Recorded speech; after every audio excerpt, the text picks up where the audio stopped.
A lot of this isn't going to make sense to you, and I'm sorry about that. I'm just going to start at the beginning, with the house.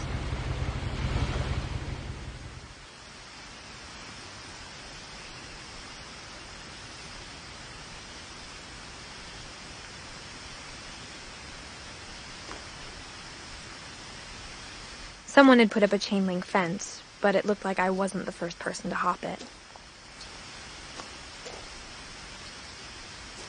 My brother Milton disappeared when I was 4. It was like the house just swallowed him up.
I lived here until I was 11, but I wasn't allowed inside half the rooms.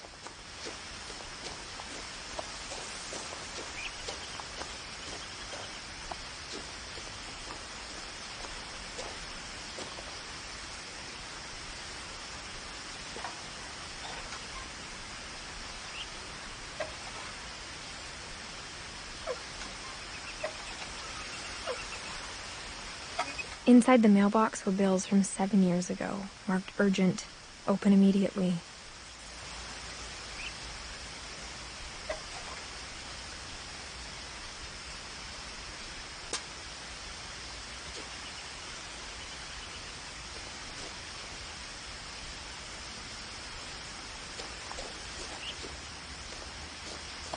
I hadn't been back since my brother Lewis's funeral.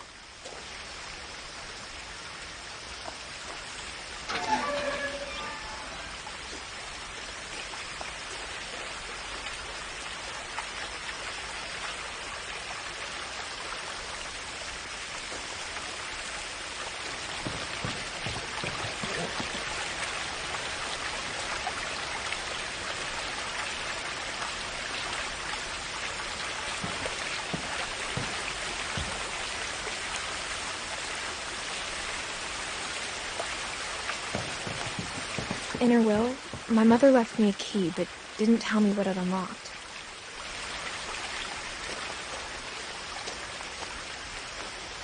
Maybe she thought I'd know. Or she thought that the mystery would be enough to bring me back.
The truth is, even after I inherited the house, I never thought I'd come back to it. But now I had questions about my family that only the house knew the answers to.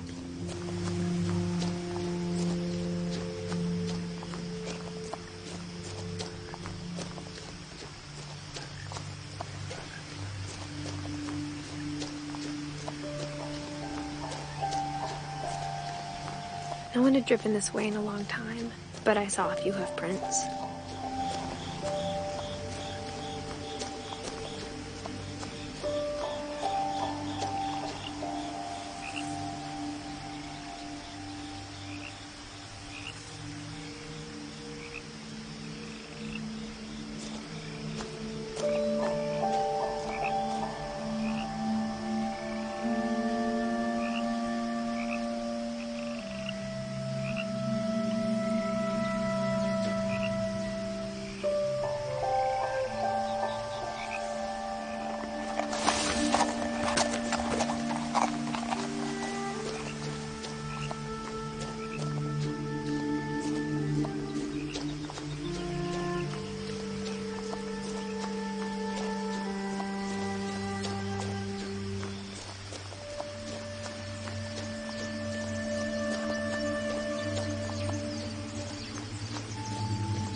The woods around the house have always been uncomfortably silent. As if they're about to say something, but never do.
The house was exactly like I remembered it, the way I'd been dreaming about it.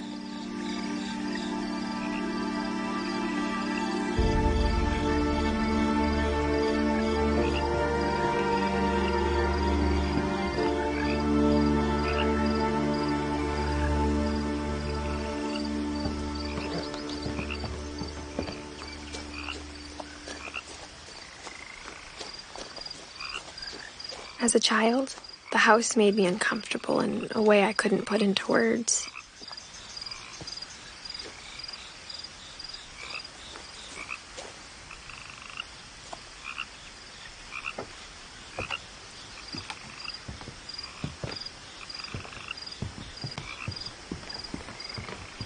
I asked Edie once about the dragon in the pond. She said it had killed her husband. I was 6. It seemed like an odd joke to me, even then.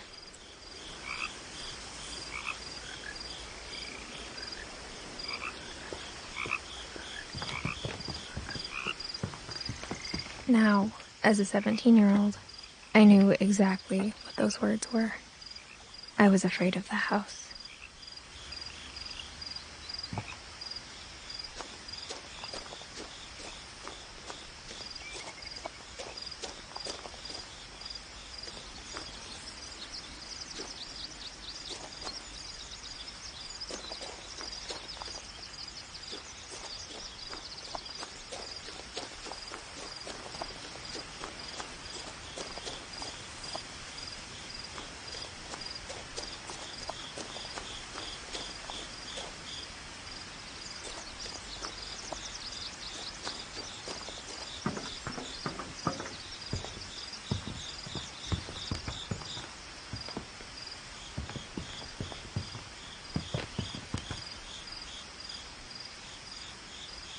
I hoped the key might unlock the front door.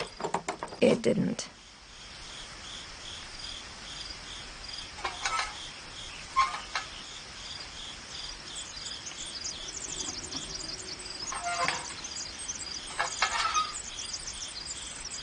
Looking in, I felt like the house itself had been waiting for me.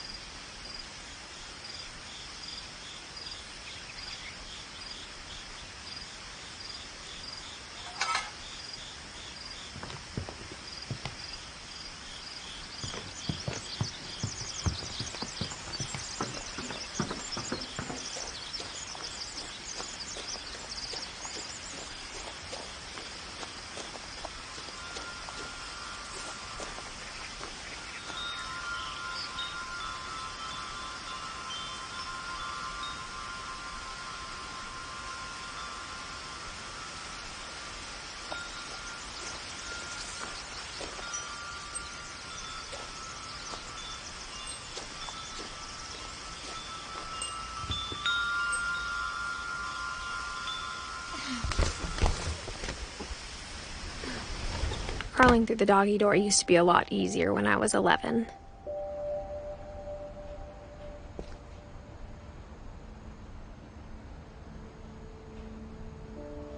The power had been turned off the night we left.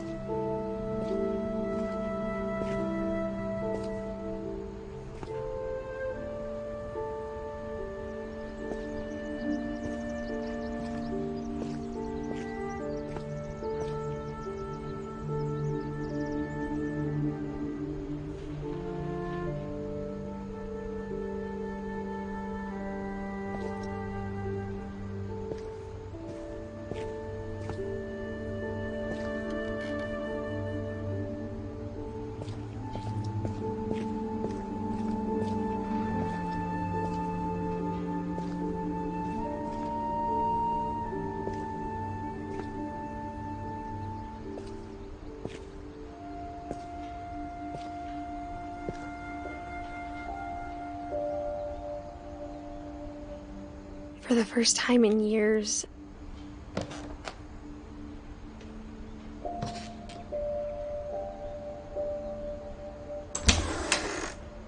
I felt like I was home.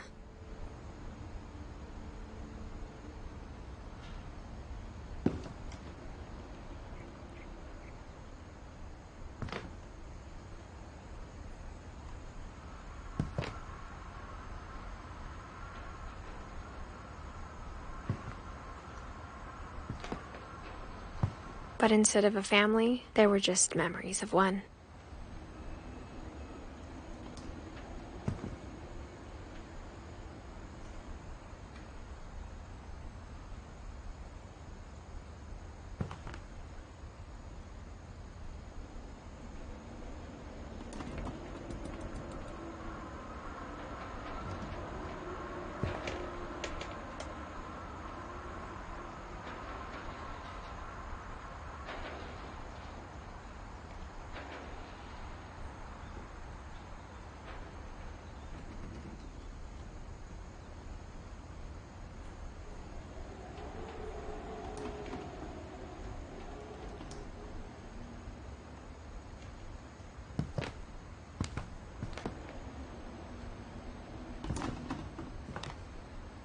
Like how only one restaurant would deliver to our house, so we had Chinese a lot.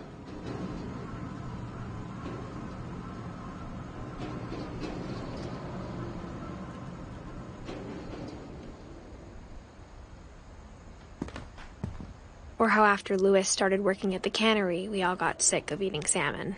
Except our cat, Molly.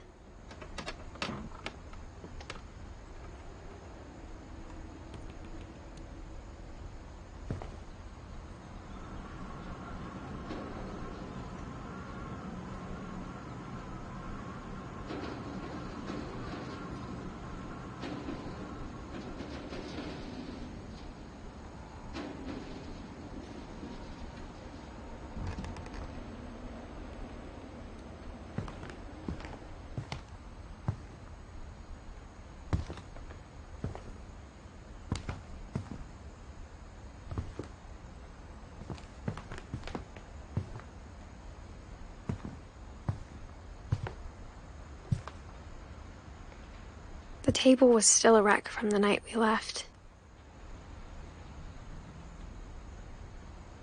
It was like a bomb had gone off, killing everyone but sparing the furniture.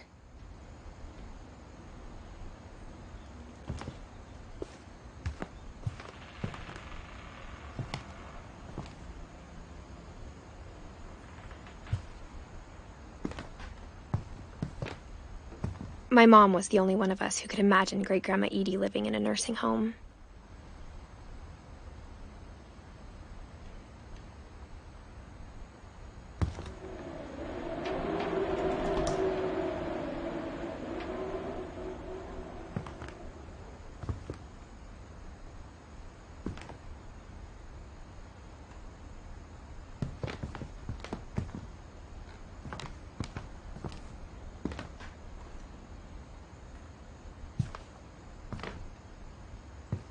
Nothing in the house looked abnormal. There was just too much of it, like a smile with too many teeth.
Great-Grandpa Sven built a music box for Barbara, along with the rest of the house.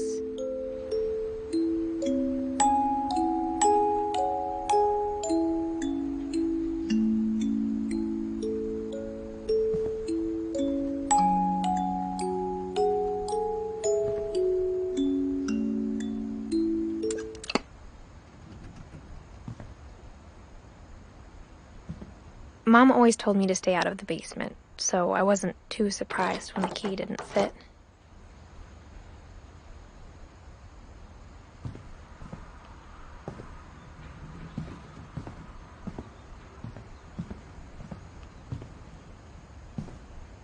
My mom wasn't much of an optimist, but she never stopped believing that my brother Milton was alive.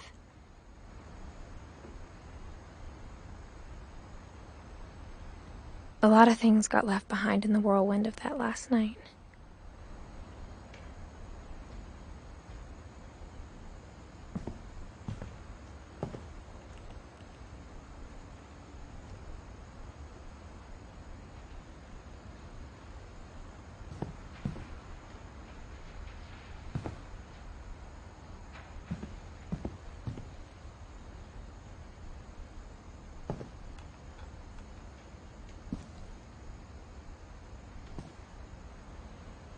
After Milton disappeared, Mom sealed up all the bedrooms. Then Edie retaliated and drilled peepholes.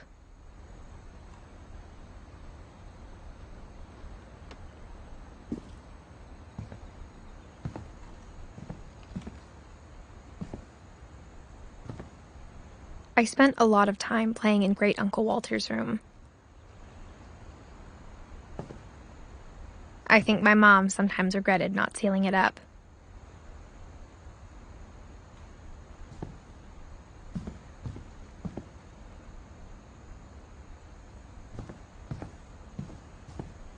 Louis told me there were secret passages, but I never believed him.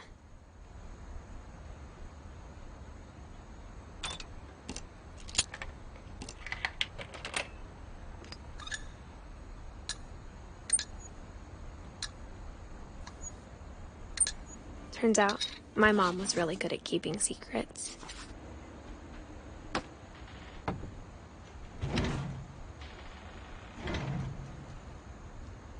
Now it was time to find out what my mom had been afraid of.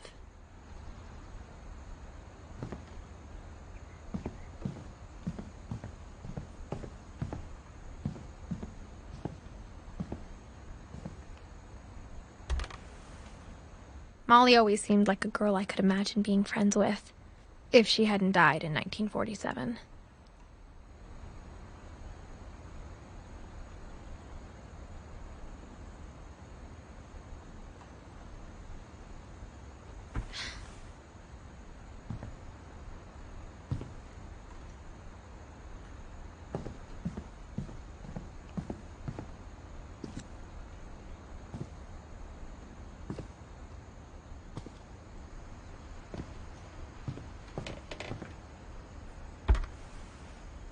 Edie told me once that every Finch who ever lived is buried somewhere in the library.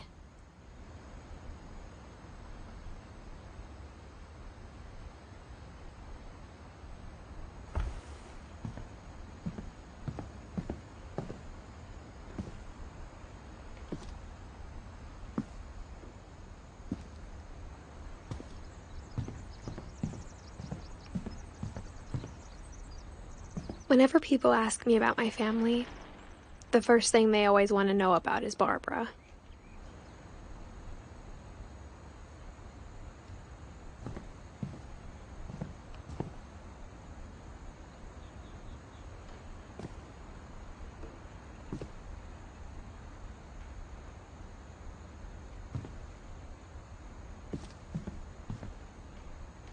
Edie's father, Odin, built the original house.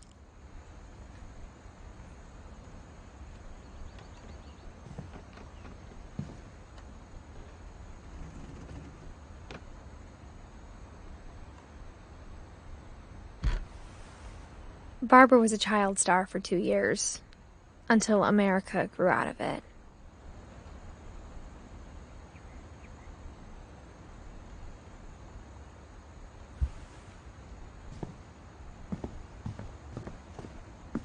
Mom must have locked the third-floor stairs on the night we left.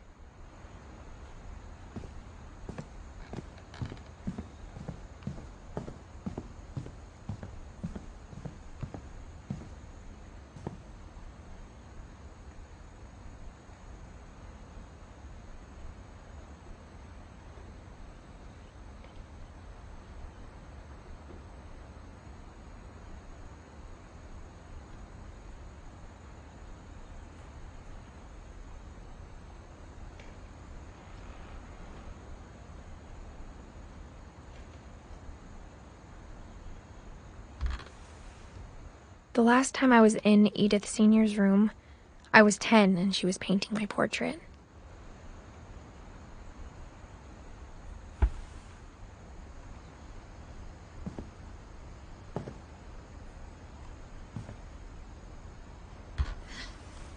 My Grandpa Sam spent 7 years sharing a room with his dead brother, Calvin.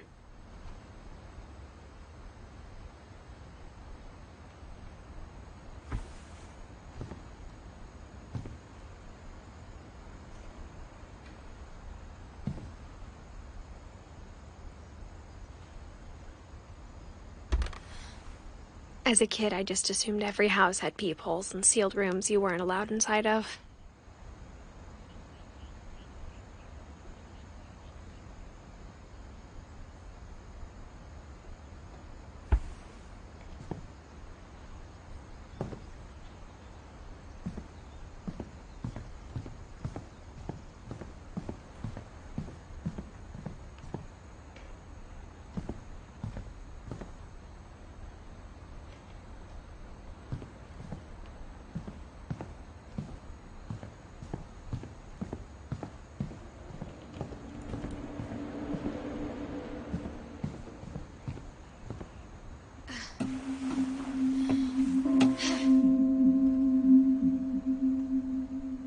From the paintings on the wall, it was clear my brother Milton had been here before me.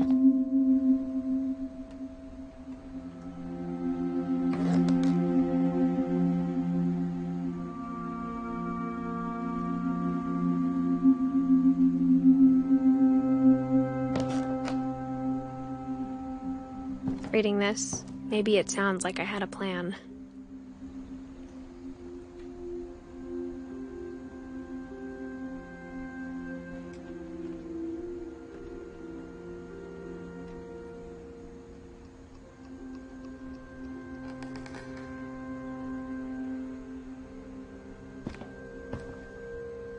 but I had no idea what was behind that door.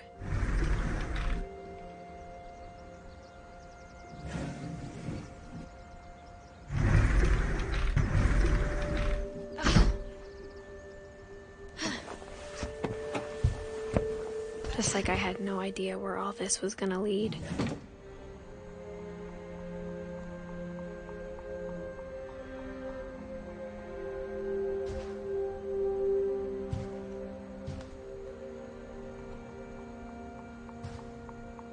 I grew up looking at Molly's room through the peephole. Being inside for the first time, I felt like I'd stepped behind a painting.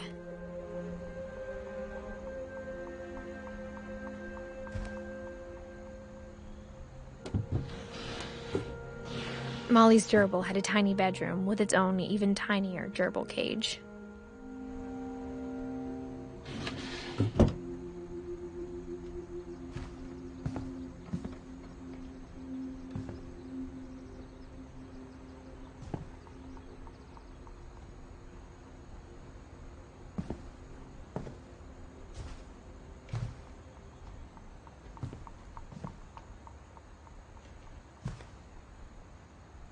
I got the sense Edie had spent a lot of time here, before my mom sealed the doors.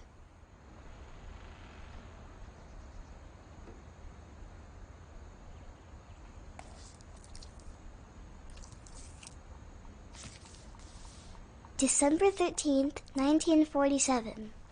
Dear Diary, I'll be gone soon, but I wanted to tell somebody about what's gonna happen. It started when Mom sent me to bed without dinner. I woke up and I was starving, so I looked around for something to eat.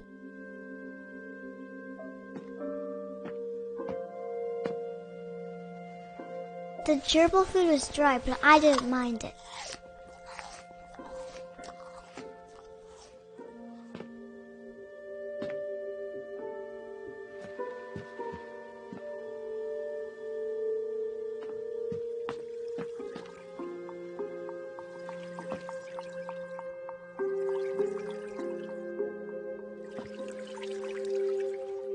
I thought about eating Christopher, but I held back.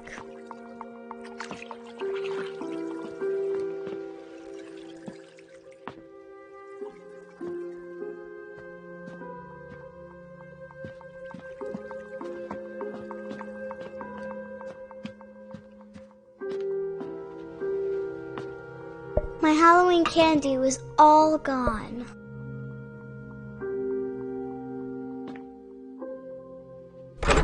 Mom, can I come out now? Sweetheart, it's late. Go to sleep.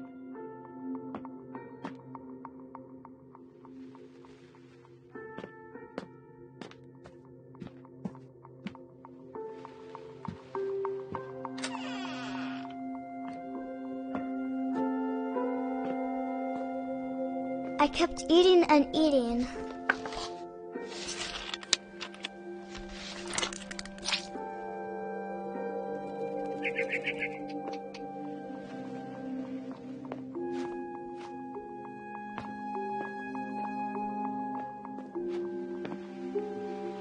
I ate a lot of things that night.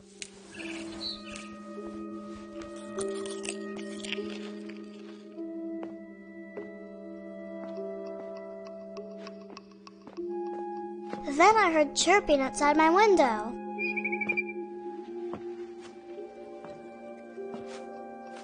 It was a barn swallow going back to her nest.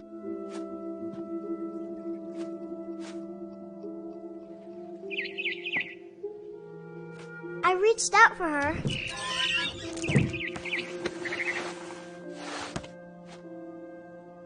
And suddenly, I was a cat.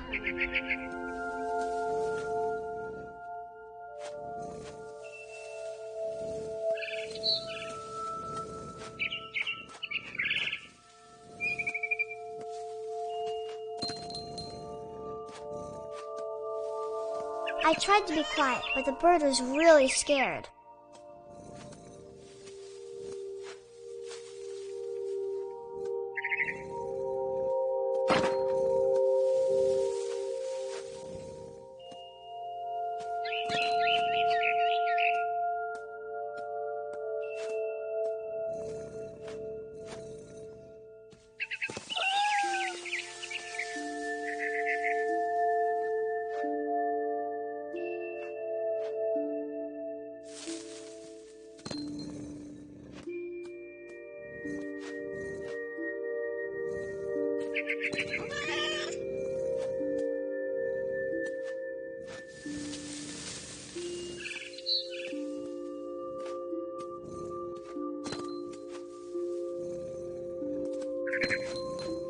Mom and Dad didn't even look at me.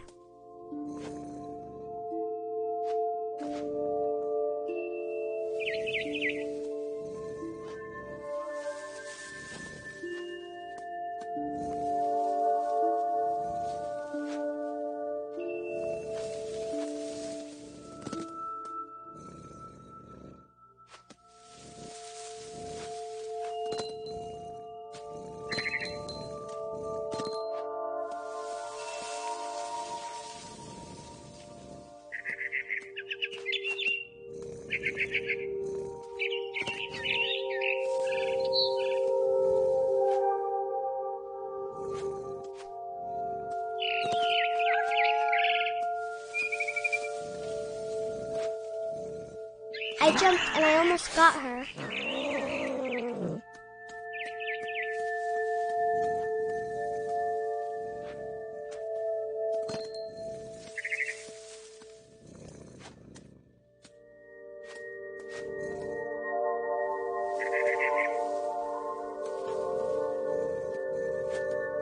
I could tell she was getting really tired.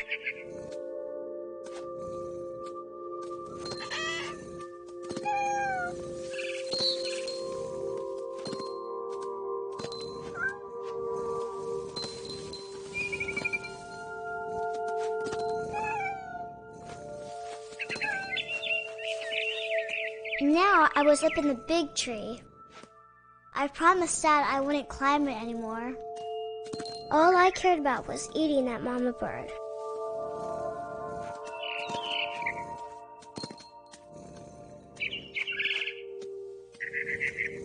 I gobbled her up. And suddenly, I was an owl. First, all I heard was the wind. Then I heard little teeth nibbling in the grass.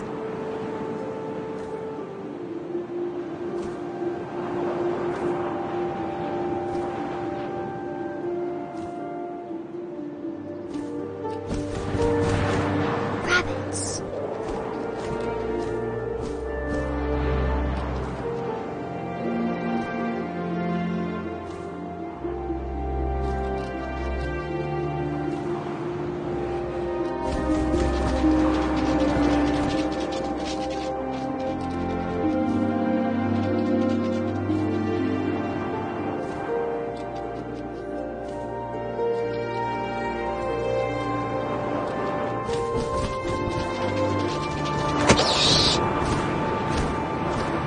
I imagined his face looking up and seeing mine through my talons. I swallowed him up, and I didn't chew one bit. Then I flew off to find something bigger.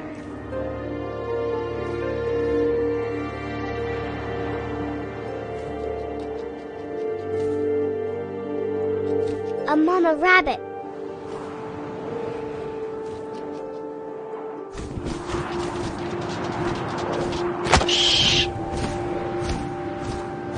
She was almost too big to carry. I started choking, but I couldn't stop eating. And suddenly, I was a shark.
I rolled off a cliff and into the ocean.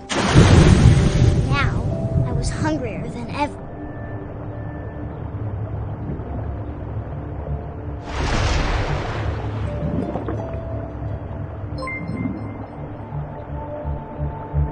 I wanted fat, juicy seals.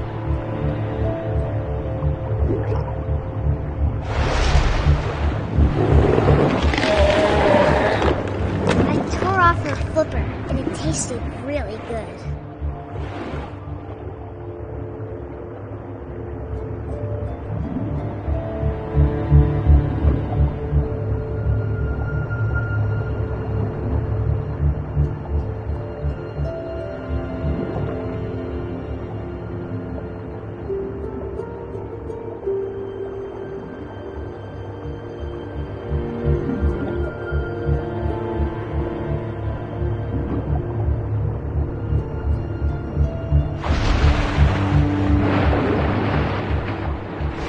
Grabbed on tight. When I was so hungry, I jumped out of the water.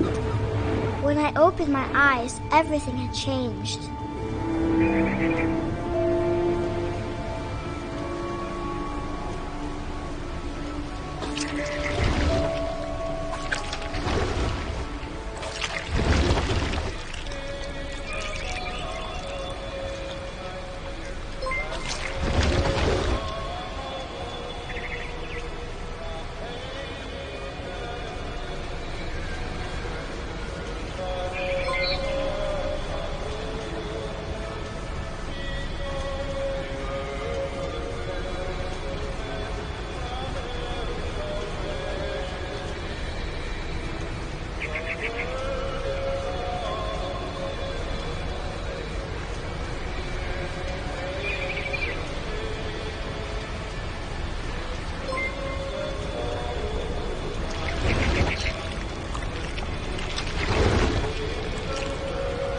Now I was a monster, and I smelled people everywhere.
I was big, and I moved real quiet.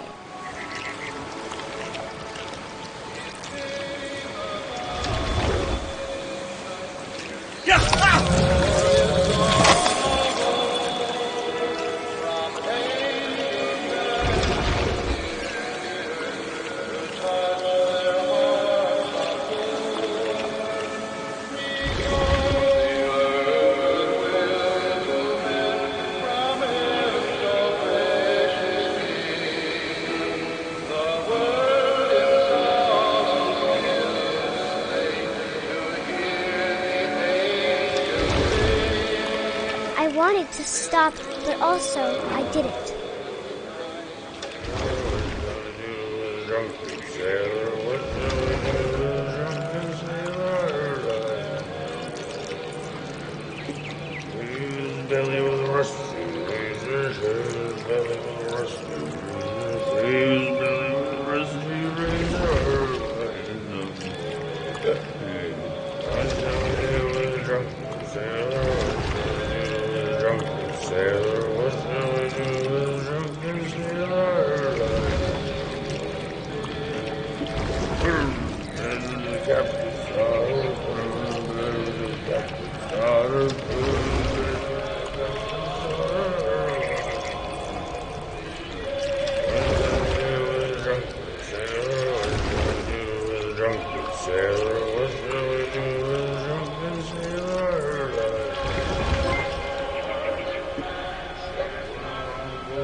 After the last passenger, I was still hungry. And across the water, I smelled something new. Something I had to have, so I swam towards it.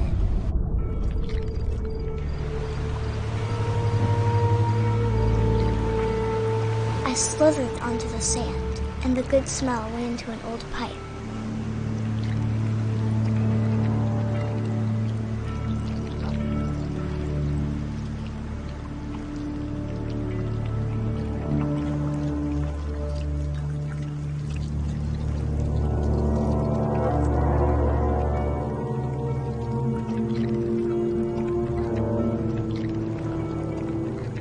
I got closer and closer.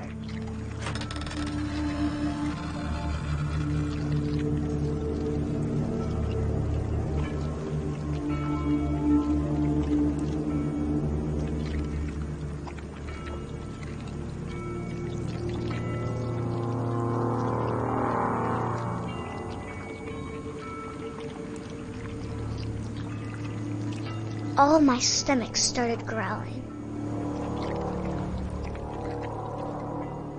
And suddenly, I was me again.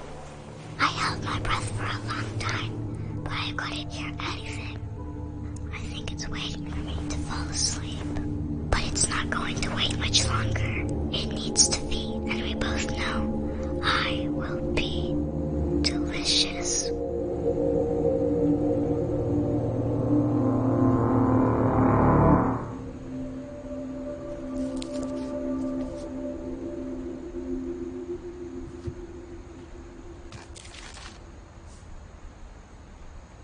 I'm not sure if I believed all of that, but I'm sure Edie would have.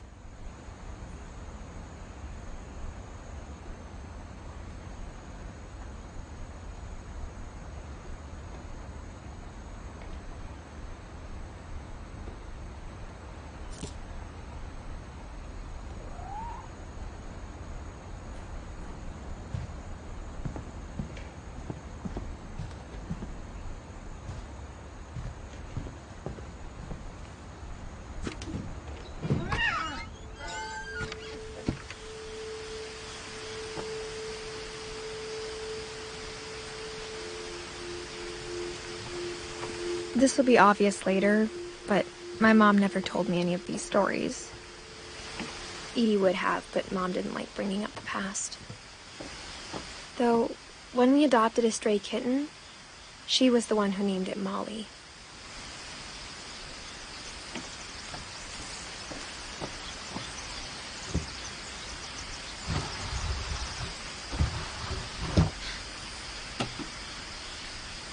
I spent a lot of time in Great-Grandma Edie's room.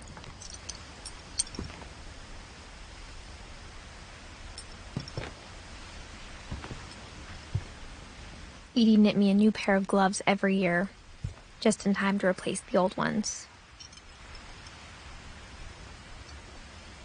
Louis died a week before we left, but Edie had already started to memorialize him.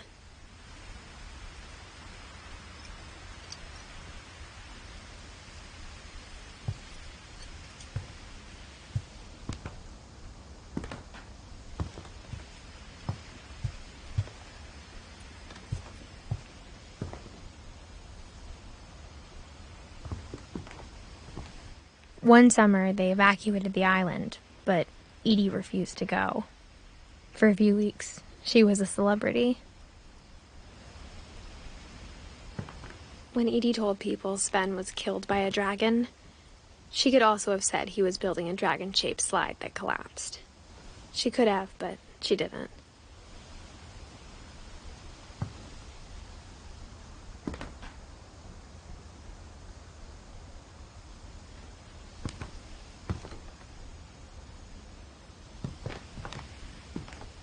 even in her 90s.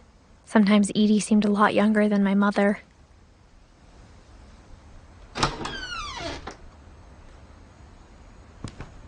The only trace Grandpa Sam's first wife, Kay, left on the house was the pink bathroom.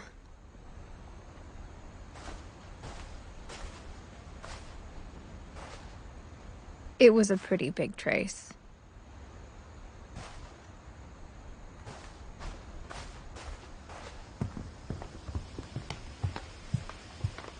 Her room was like a museum.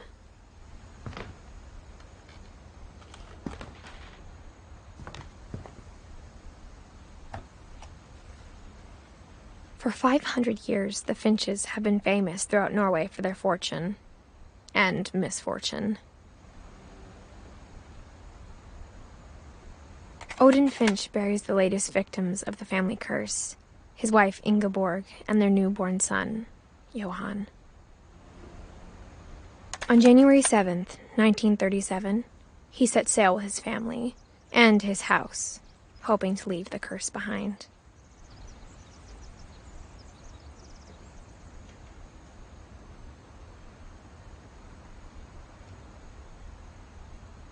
But 40-foot waves off the coast of Washington send the house and Odin to the bottom of the sea.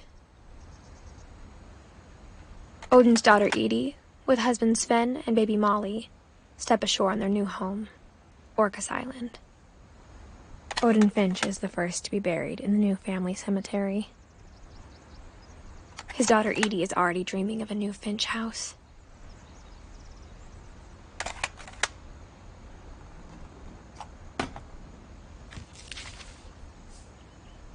Whatever's wrong with this family, it goes back a long ways.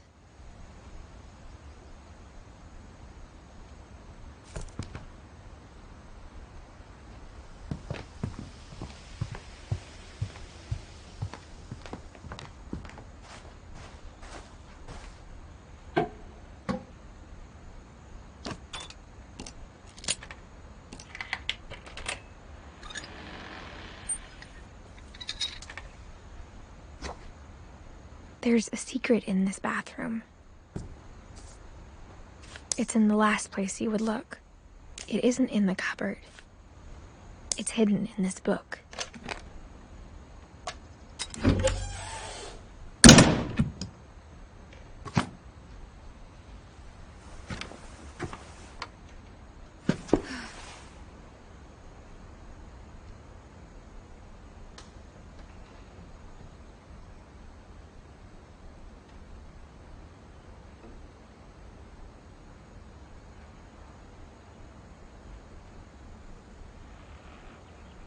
Sven gave Sam an old camera he'd refurbished. He never put it down.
I knew Grandpa Sam had a twin.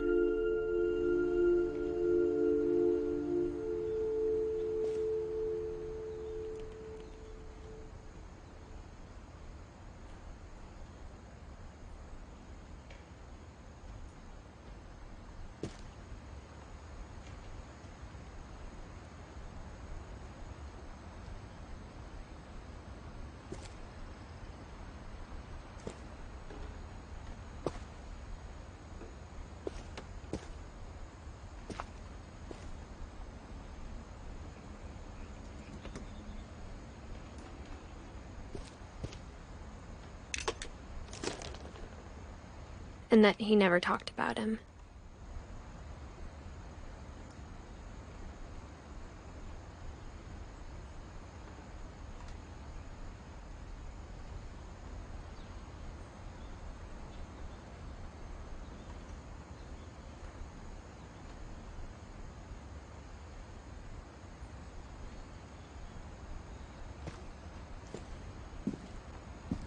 I guess my grandpa didn't like history any more than my mom did.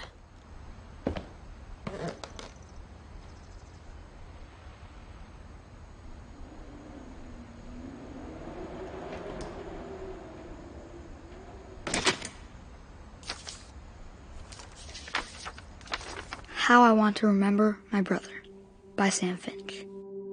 The thing I remember is that when he made up his mind, that was it.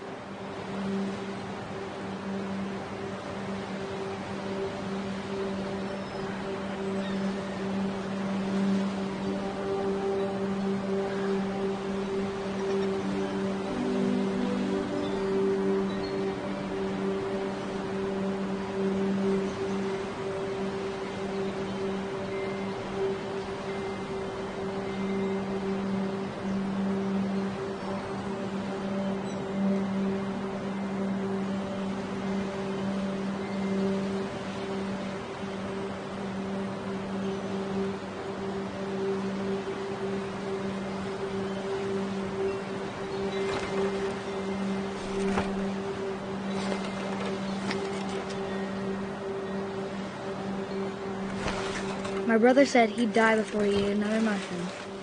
And he did. At Barbara's funeral, we swore he'd never be afraid again. And he wasn't. I think Calvin always wanted to fly. Sam! Calvin! Dinner's ready! Coming!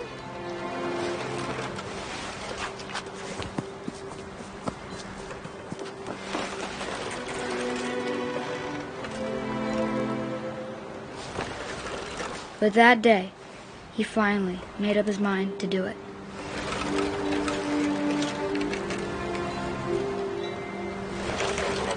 I told him going around was impossible. Maybe if I hadn't said that, Calvin! I'm not gonna tell you again! maybe if the wind hadn't picked up, then maybe he'd still be here. But I doubt it. I think he'd already made up his mind.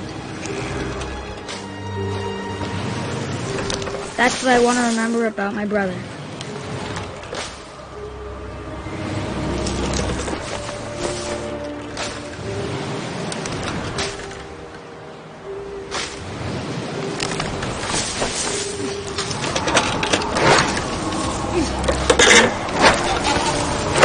That's the day he made up his mind to fly.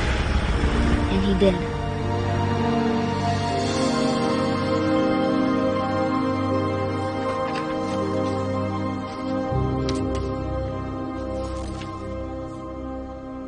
Calvin's story felt strangely familiar. When I was younger, I remember trying to do the exact same thing.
After the funeral, Edie roped off Calvin's half of the room.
The passages were a pretty tight fit. They'd obviously been built for smaller hands and bellies.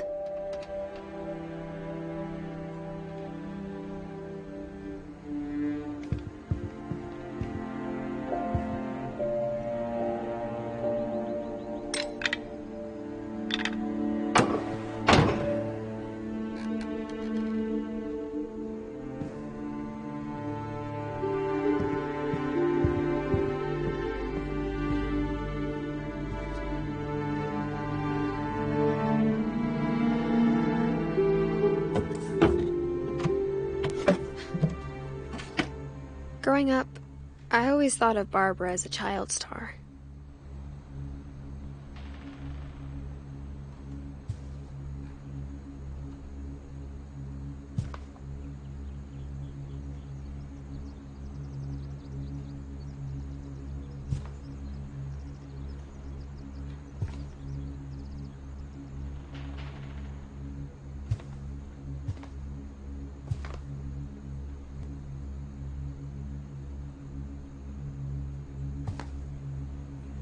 I never thought about how hard it must have been for her afterwards.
Of all the stories people wrote about Barbara's death, I'm surprised Edie saved this one.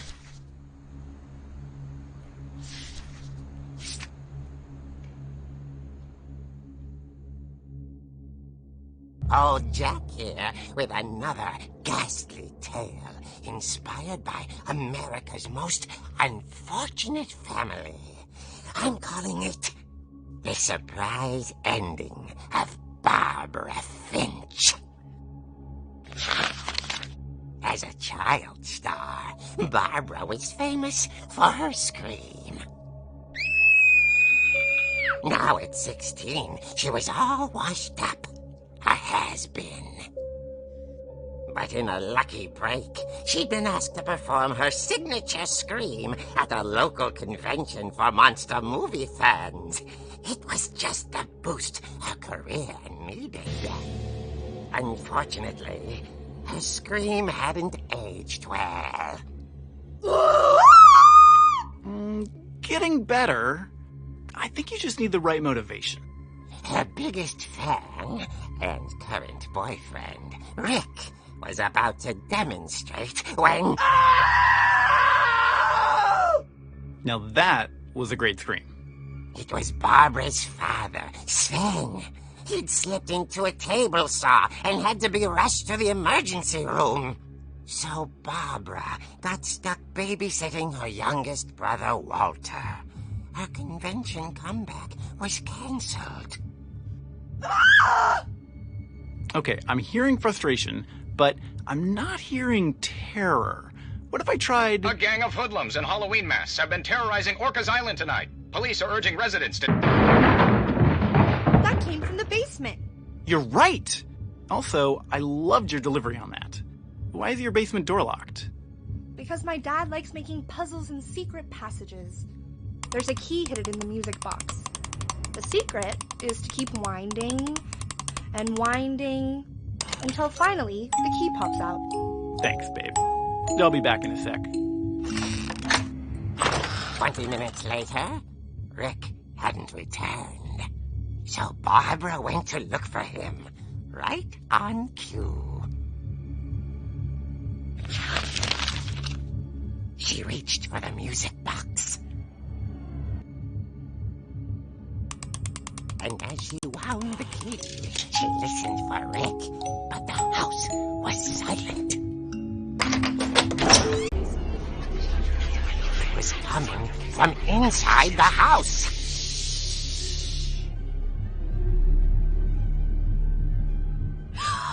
Oh dear. The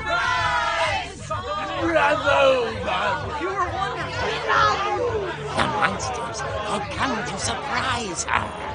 For Barbara, it was a dream come true. Then she saw what kind of monsters they were, and she realized what was about to happen. She was going to be famous. And with her final breath, Barbara Finch gave the performance of her life.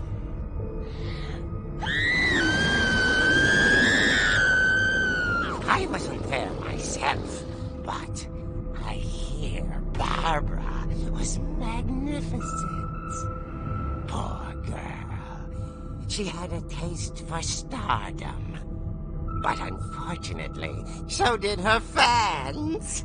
Of course, the police blamed it all on poor Rick, who disappeared the same night. And little Walter? Hiding under his bed the whole time. He took it all pretty hard, but that's another story. As for Barbara, tucked inside the music box is all they ever found of her. Her ear. Now that's what I call a real eerie tale.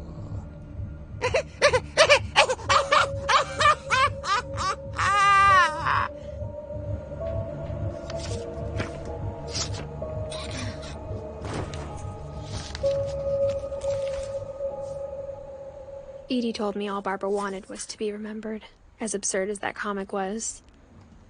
Maybe what Edie saw was a happy ending.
I guess now I know why Mom didn't like me playing with the music box.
Mom said the basement was off limits, unless I wanted another tetanus shot.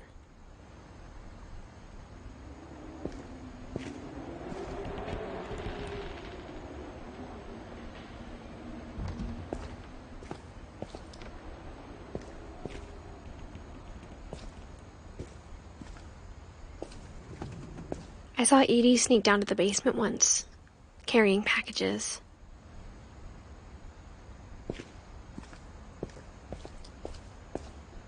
I thought maybe she was hiding presents.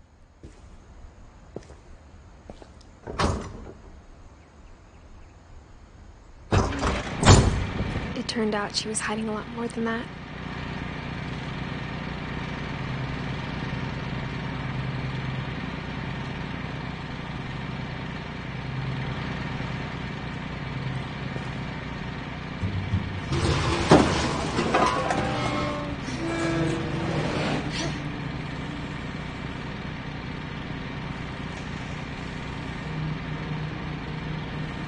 I remember asking Mom once about where Walter had gone. She said after Barbara died, he got as far away as he could.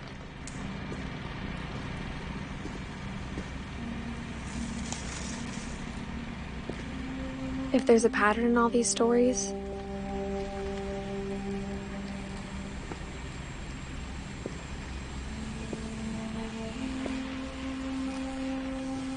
I think it's that none of us has gotten very far.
Goodbye, everyone. I can't believe I've been down here for 30 years. On that first day, after the shaking started, I didn't think I'd survive a week.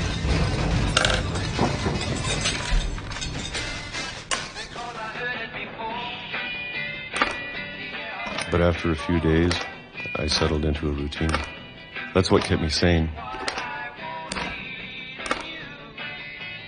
Having a schedule, living for today. I always expected to be dead tomorrow. But if you wait long enough, you get used to anything.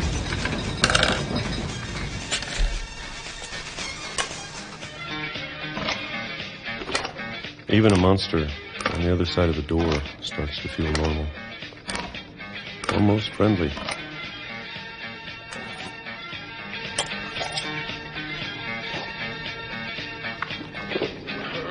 And then one day, everything just stopped.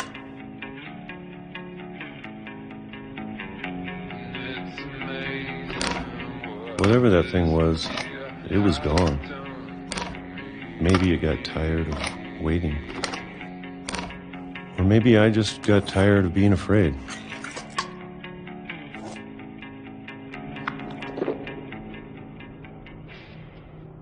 It's been a week now, the longest in 30 years. I'm done waiting. I have to leave while I still can.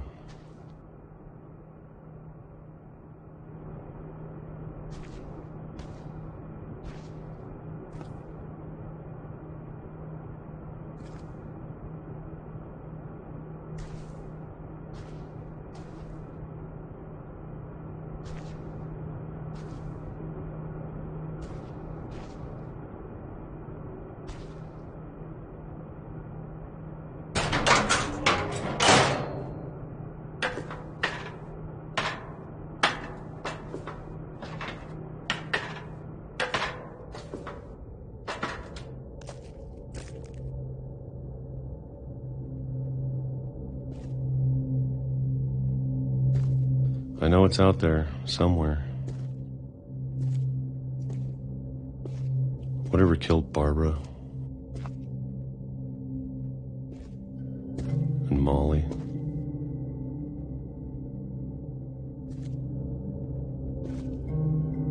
And Calvin.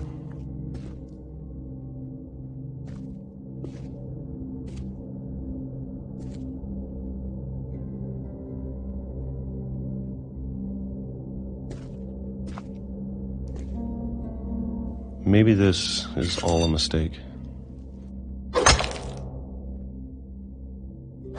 But I need to stop living the same day, even if it kills me.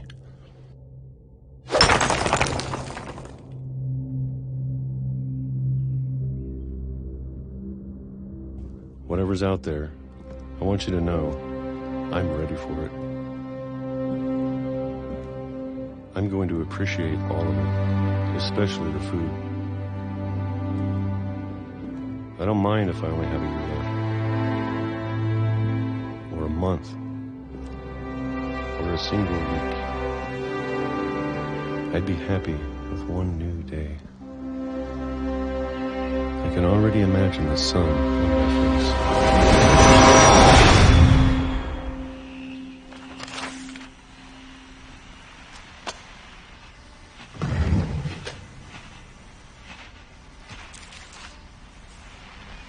Walter died when I was 6.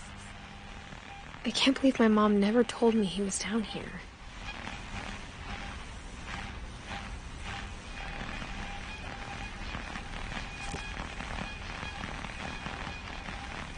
I'm sure my mom was trying to protect me.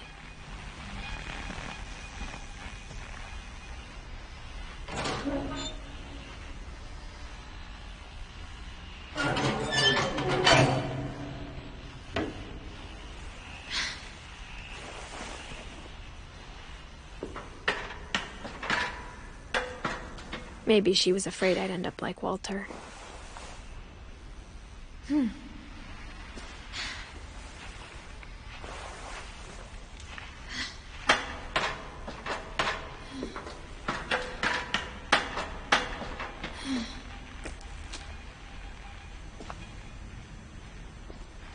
But if she never told me about an uncle under the house, I can only imagine what else she was hiding. I don't want to make the same mistakes she made.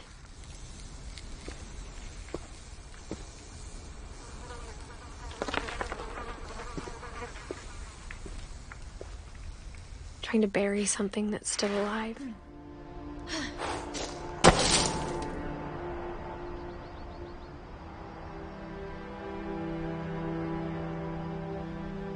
Now that there's only one of us left, or maybe two,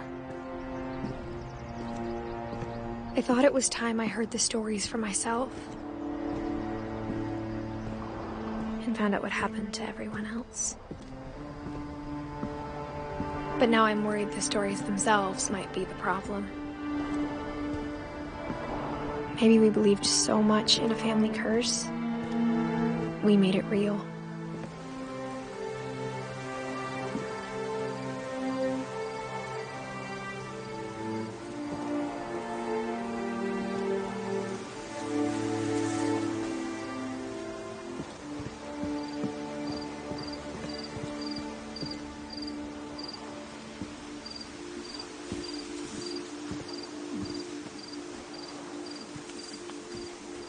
I don't know if I should even be writing this.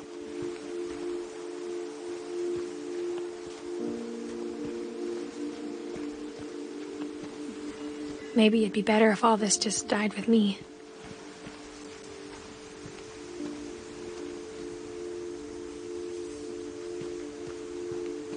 But I thought you should know about your family.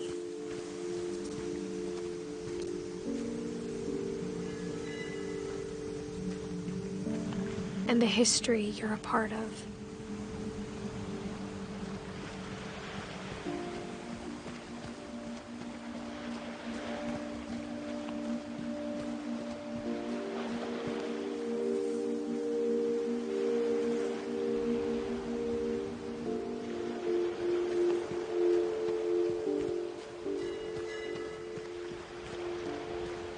Though to be honest, I feel as lost as you probably do right now.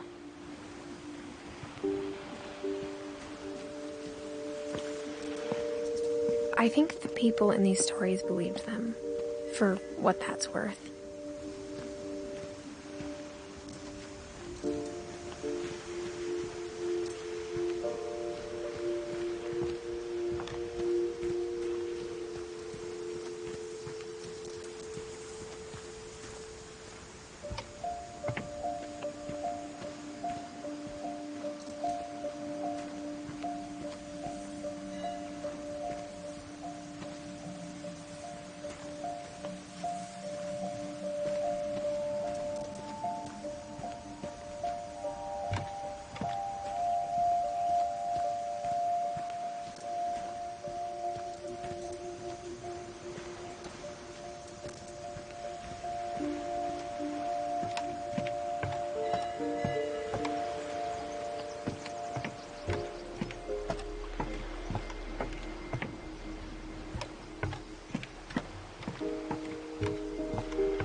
And when you look at the house, that history of imagination and stubbornness and madness, any of it seems possible.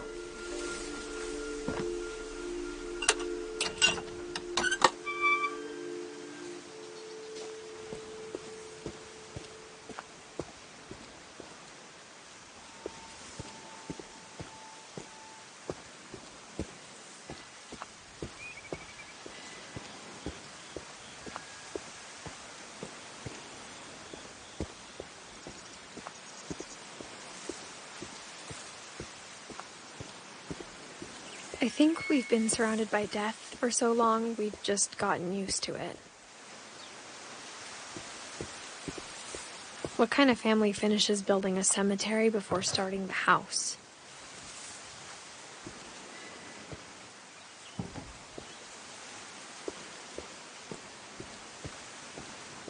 It's embarrassing for me to admit this, but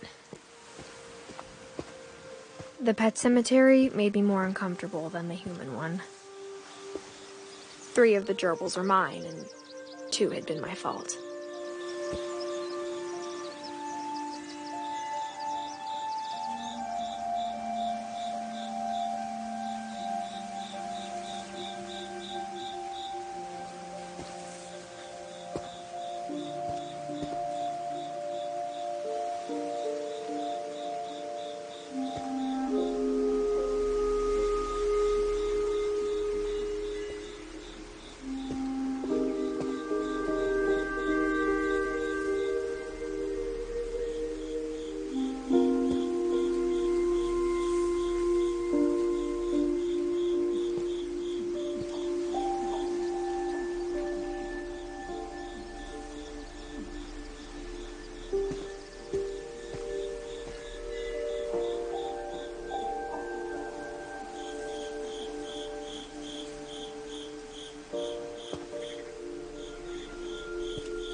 Sven built the house, but it was Edie who designed the cemetery.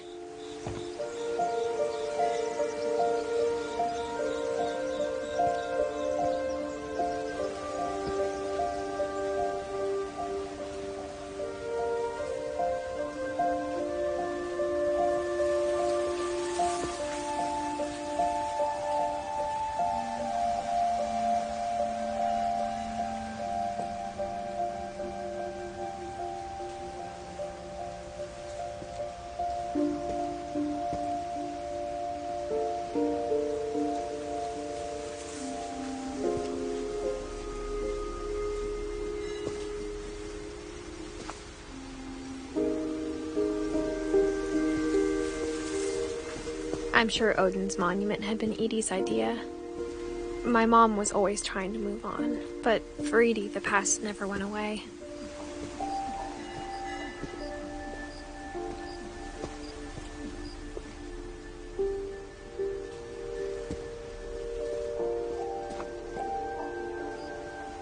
She could see it poking out of the water at low tide.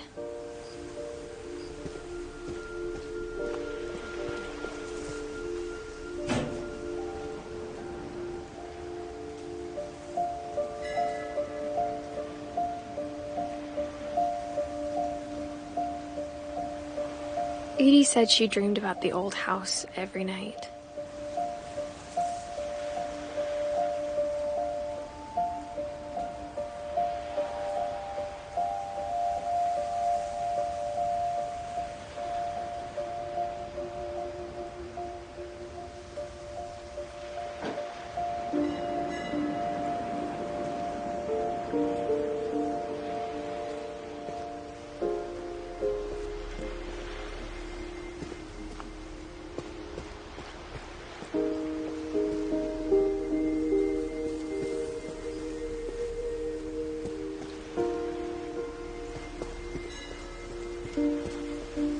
Edie's side was always easier for me to understand. But the older I get, the more I can see where my mom was coming from. Her dad had been pretty strict, but it wasn't enough to save her brothers. She was just trying to do better.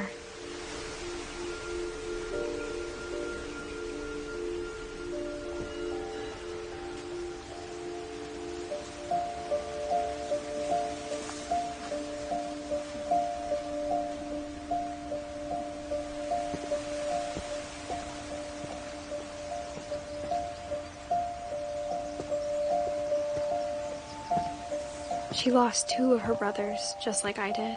I get why she tried so hard to protect us.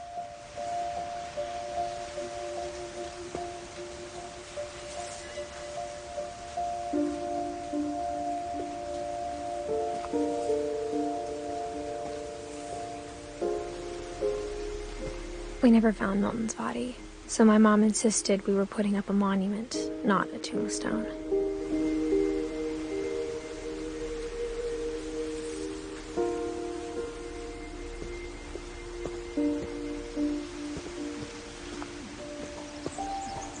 There's so many things I wish I could ask my mom now.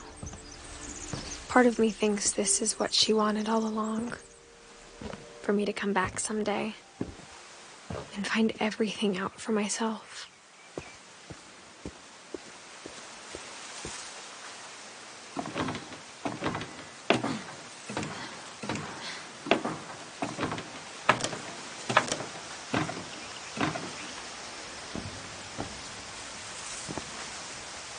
But looking back on it now,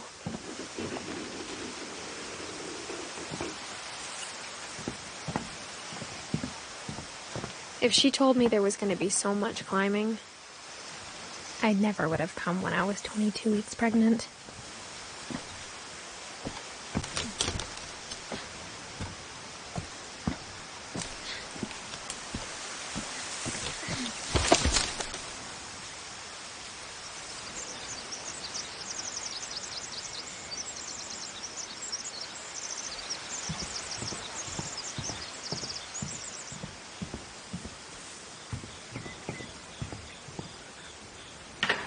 I never met Grandpa Sam, but I think he and my mom had a lot in common.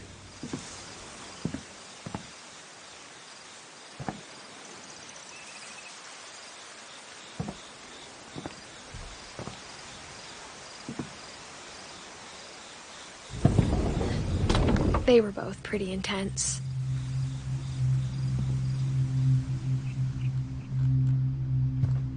Sam spent his life shooting photos, but Mom said he got nervous being in front of the camera. I guess we're all afraid of something.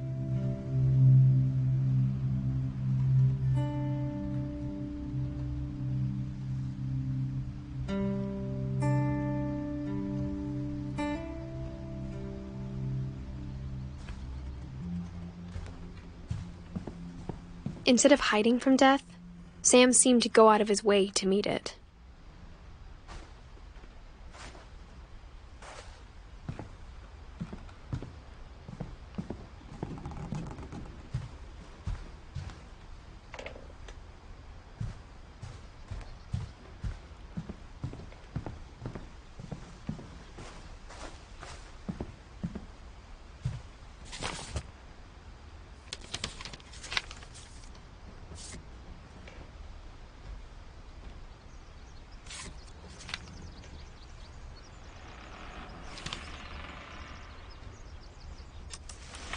Dawn, I promise, you'll never forget this weekend. Yes, sir. These memories are going to last a lifetime. Mm-hmm. Perfect. Am I gonna have to shoot anything? It's gonna rain the whole weekend, isn't it? I will never forget this weekend, Dad. That's the spirit. Okay, got it. I'm gonna take some pictures, okay? Just be careful. The camera's older than you are.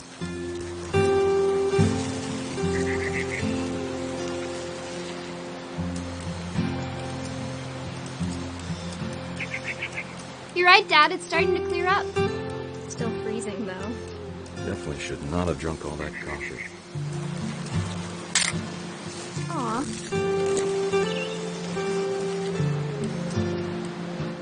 Nothing quite like being outside.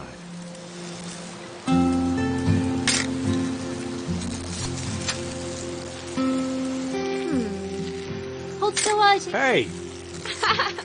That's a keeper. I'm just saying, I'm not always going to be here, Don. You'll need to remember this stuff, if you want to survive. I'll be fine, Dad. You know who else thought he was going to be fine? Some guy who died. Don, I'm being serious. I know, Dad. You're always serious. Doesn't being out here make you want to chill out? Well, to tell you the truth, I haven't been out here in 20 years.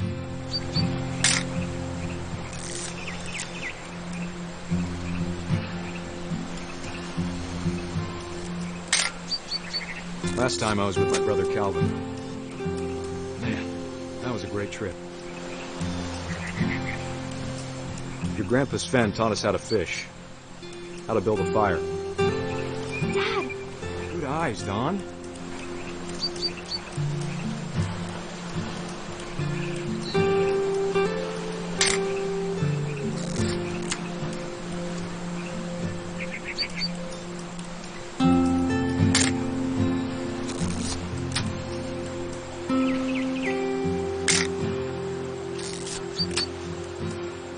Before you take the shot, let me get a picture of you.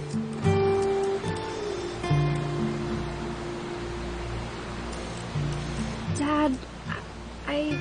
Just breathe. Turn off your imagination. Focus on your target.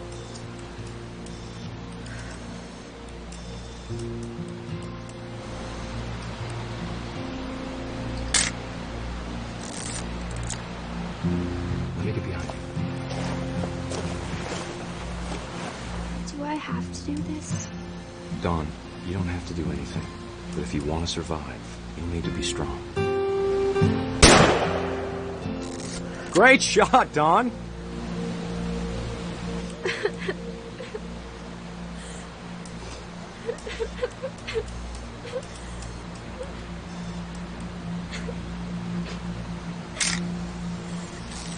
I'm proud of you, Don. Always remember that, okay?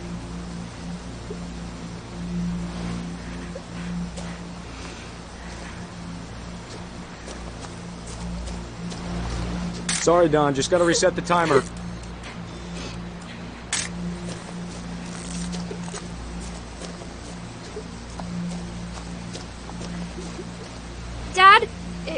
twitching.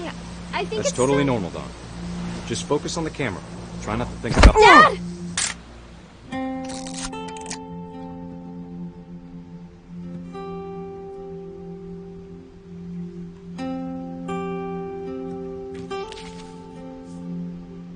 Of all these stories, that's the one I wish most that my mom had told me.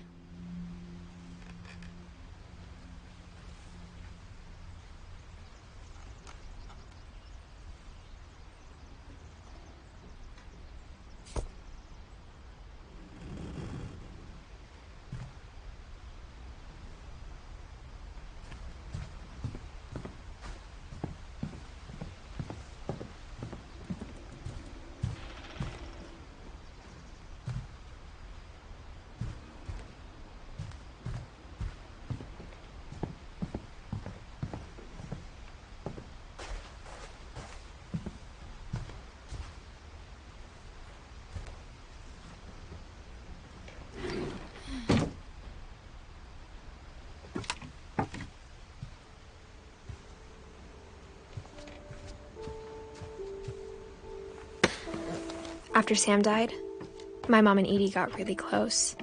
They'd both lost a lot.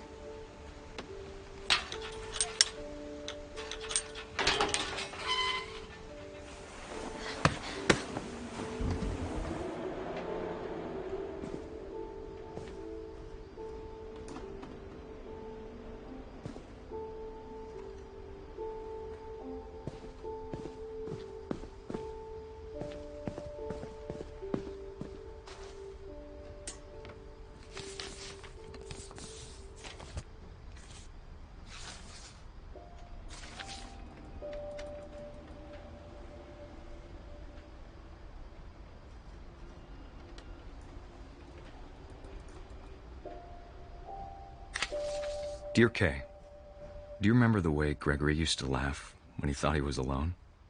Like something funny was happening, but only he could see it.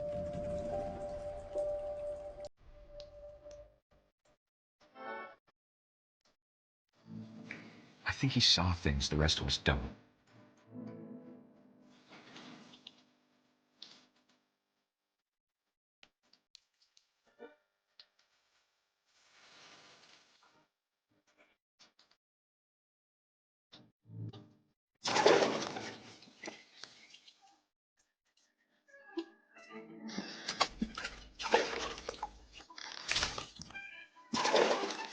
Walking over, Gregory. It's time to...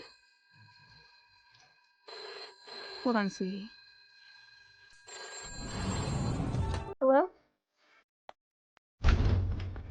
Sam, I told you I don't want to talk right now. I wonder what he saw. What his world was like.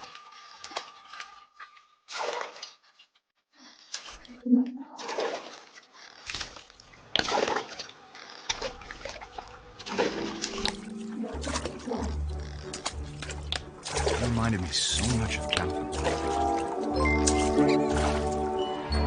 Lost in his imagination.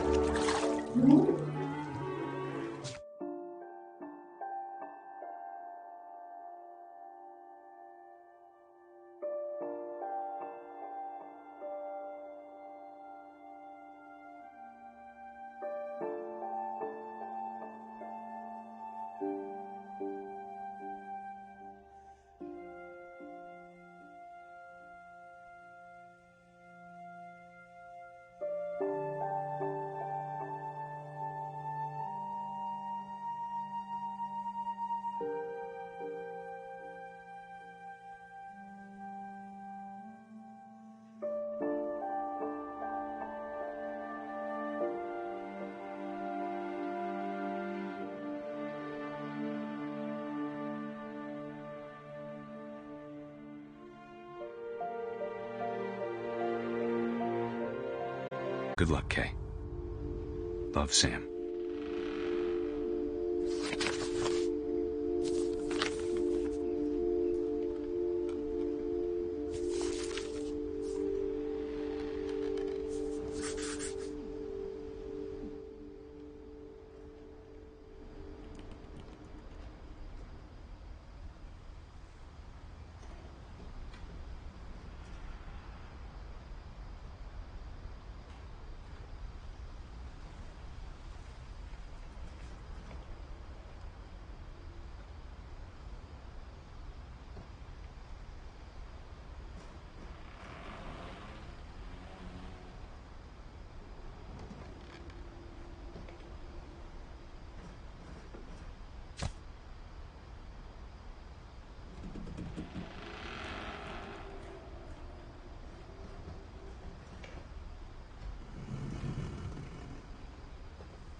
can't imagine my mom ever writing poetry, and yet...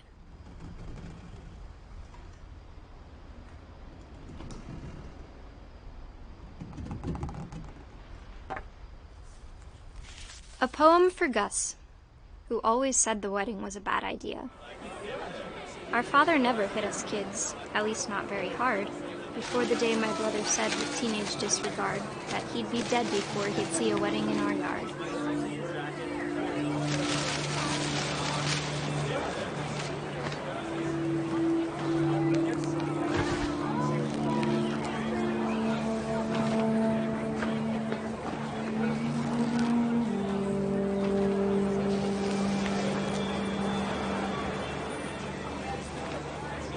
My father made him come, of course, but Gus stood far apart, just flew his kite and bottled up the storm inside his heart.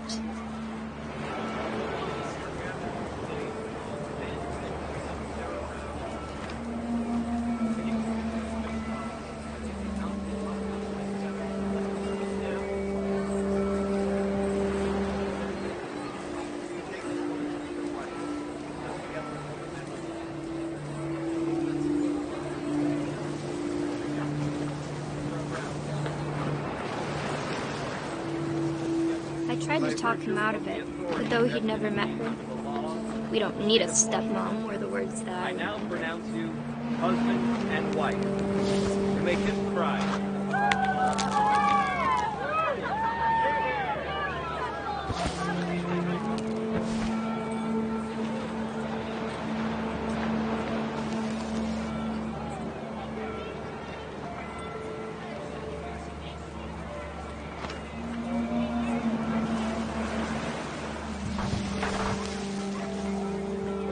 When the time for photos came, Dad ordered him to come here. But Gus declined, and as a sign held up his middle finger.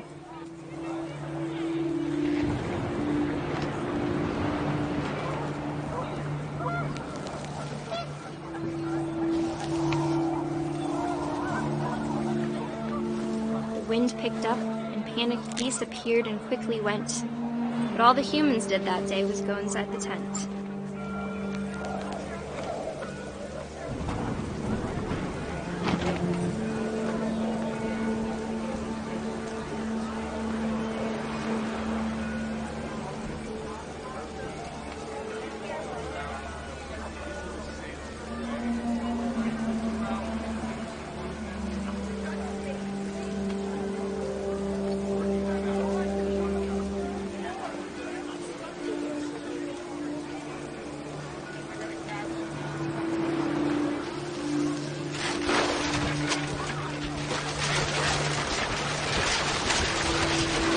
The rain came down in buckets then, but no one seemed afraid that nature might destroy the tent our dad had crudely made.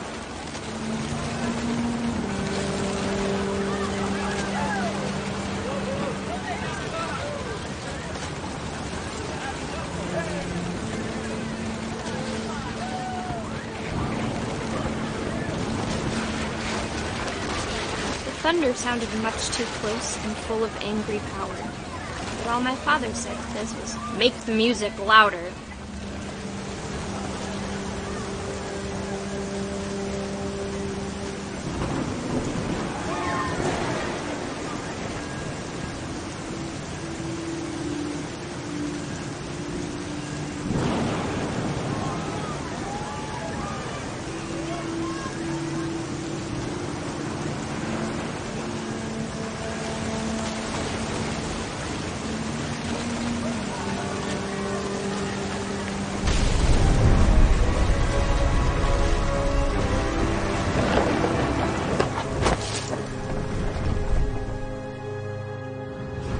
I wish that I could truly say I thought about you on that day. Out there on the beach alone, just you, the wind, the sea, and foam. But I didn't, until we found you.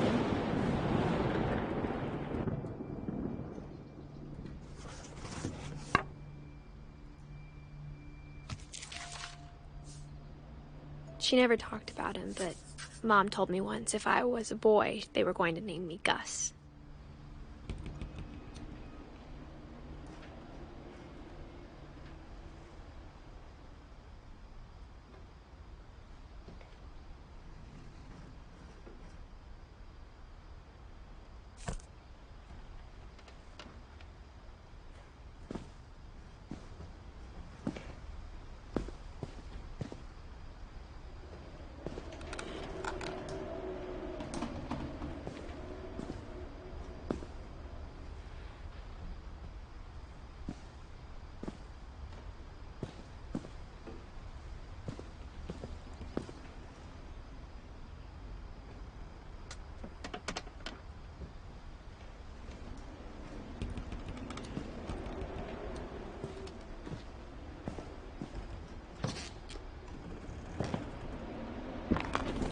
My mom moved up to the loft after her brothers died. At the time, it was as far away as she could get.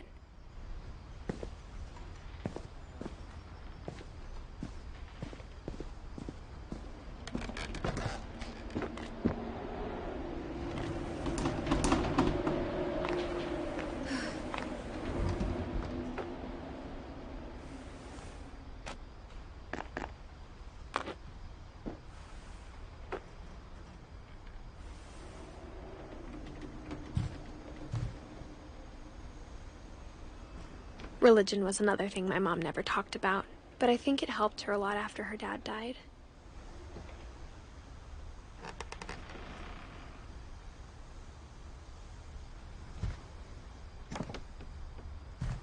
She spent a summer building houses in Calcutta, where she met my dad, Sanjay.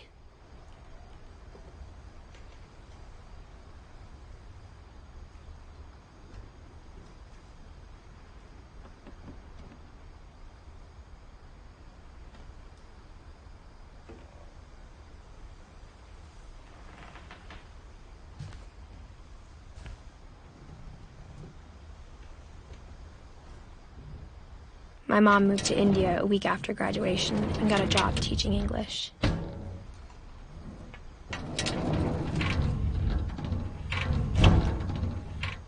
Louis was born a year later.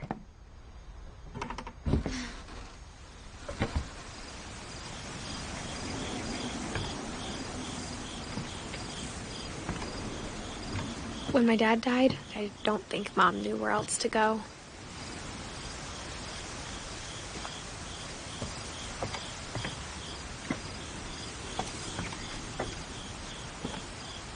I'm sure Edie was happy to have her back.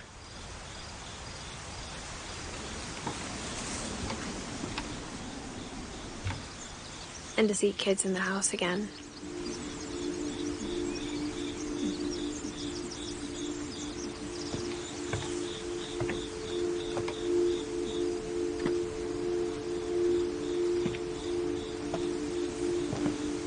The house had to get a little bigger, but Edie was used to that.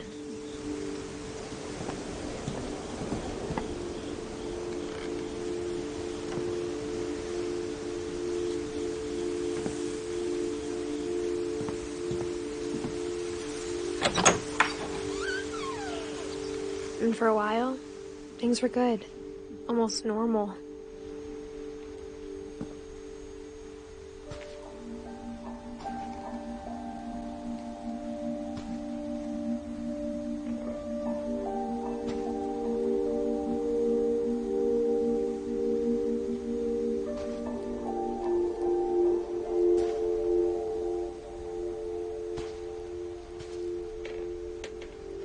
But it didn't last.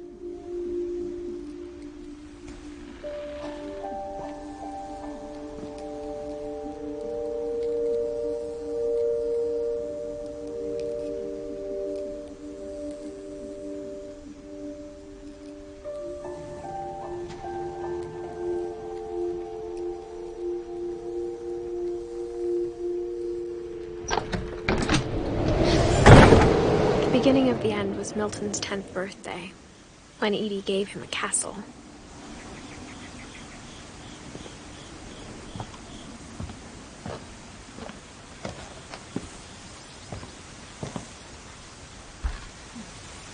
After Milton disappeared, the only thing he left behind was a room full of paintings.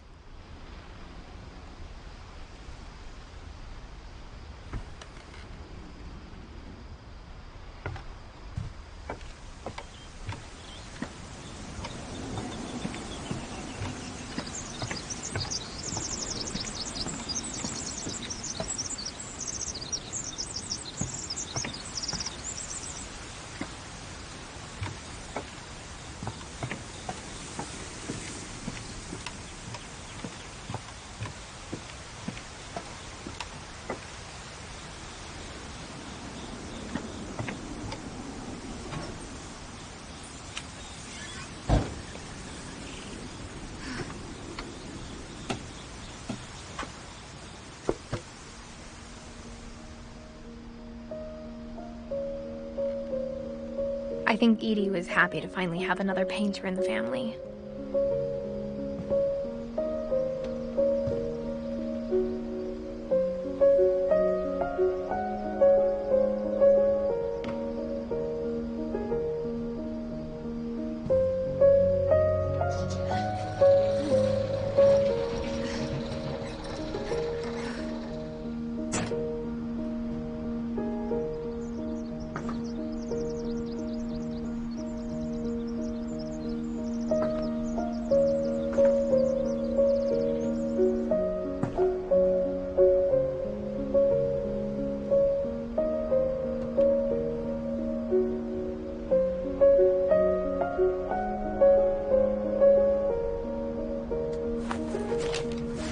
Milton Finch in The Magic Paintbrush.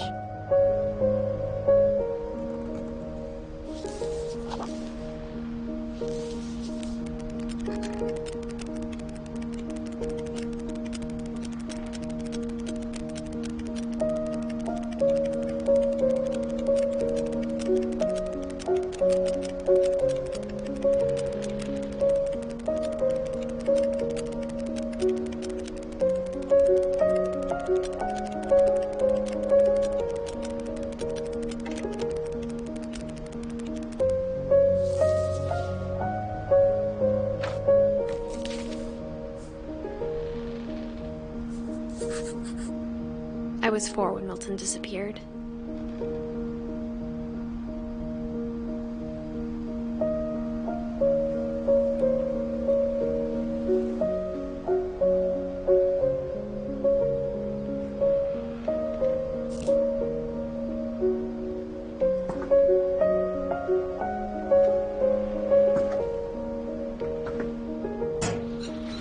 Mom spent months searching for my brother. Then she sealed the doors.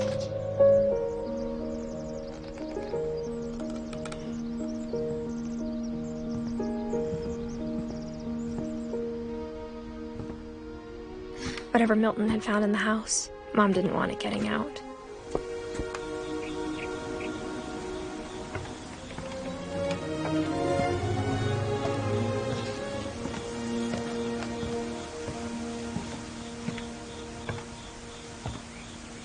Mom definitely blamed Edie, but I think Louis blamed himself.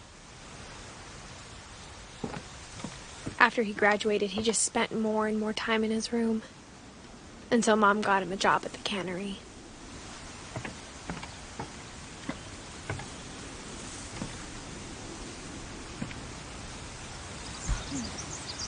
Everyone always told me to stay out of Louis's room, except Louis.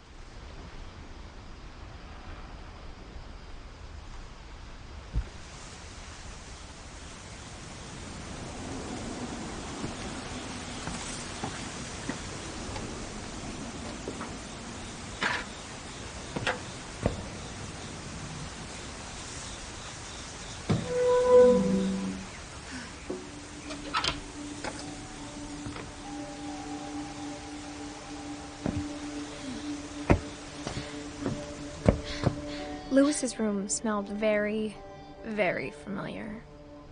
That part of him lived on.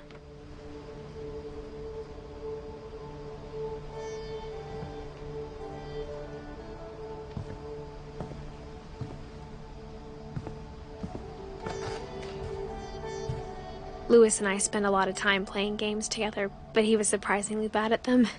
He died a lot.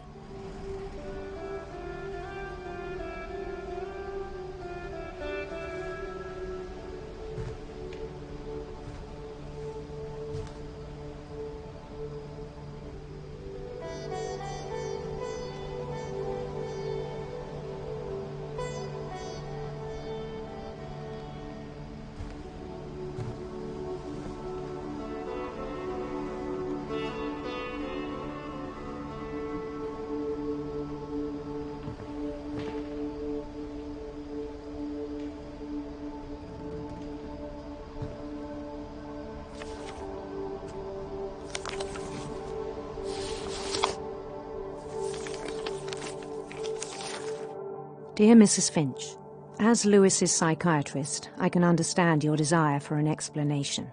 As I see it, the trouble began in January, shortly after we convinced your son to seek treatment for substance abuse.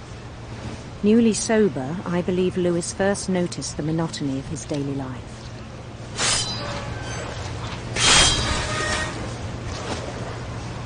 He kept working at the cannery, but he withdrew part of himself. In our sessions, I saw the same behavior. His mind began to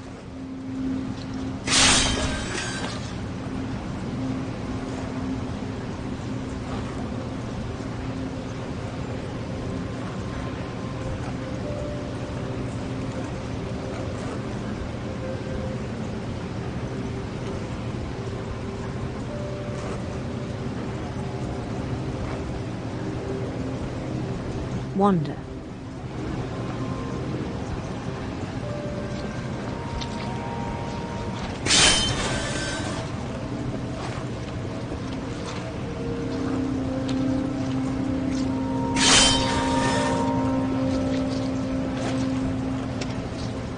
I asked him to describe it. He said he started small, imagining a labyrinth.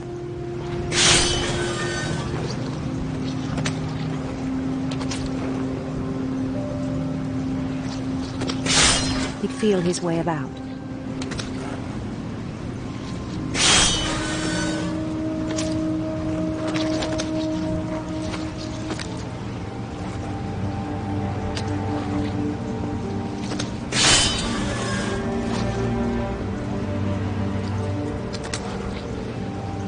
Then something moved. Bats.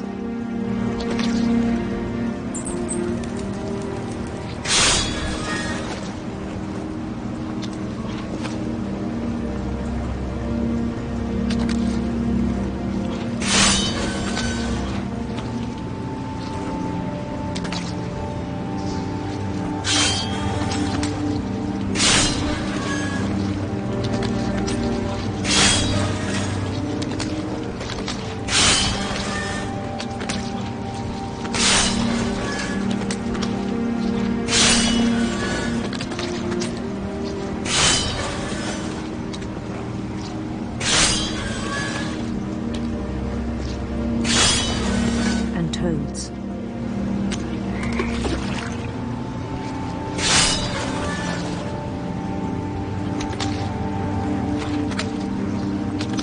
And things that have not names.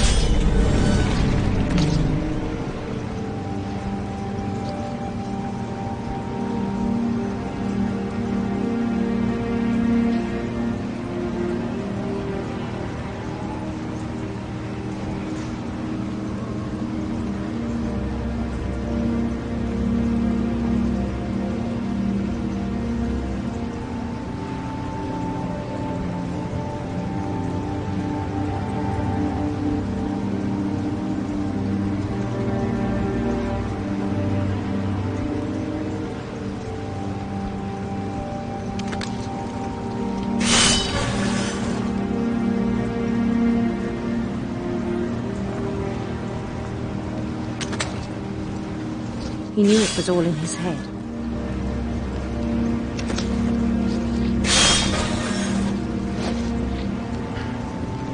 But he took it very seriously. I had hoped he'd find himself.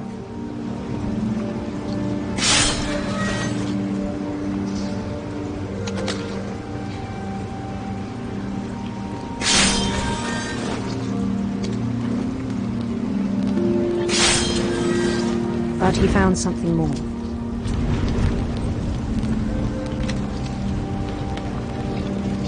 I worried about him then. Daydreaming at the cannery.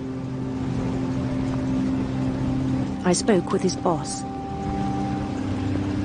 But he said Lewis had become a model employee. Methodical, tireless, focused.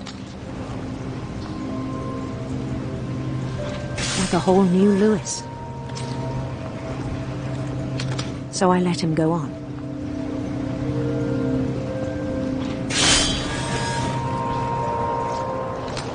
I even encouraged him. It seemed very promising at first. He told me he'd made a new friend.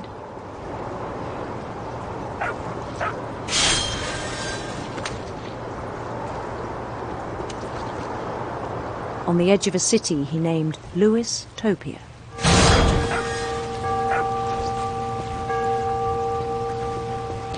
He built the city up slowly, brick by brick. Then he made musicians.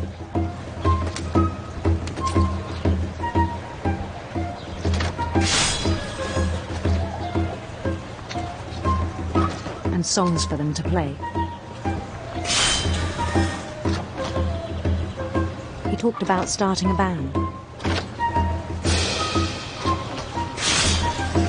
And he was always humming something. Every day his imagination grew stronger.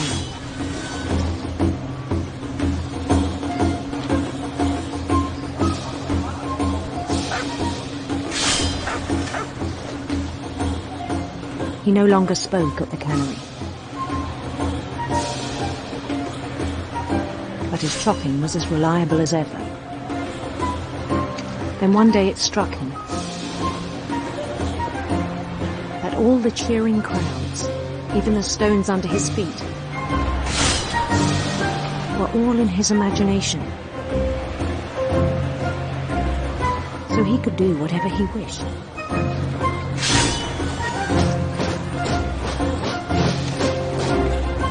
He held an election for mayor. And he won.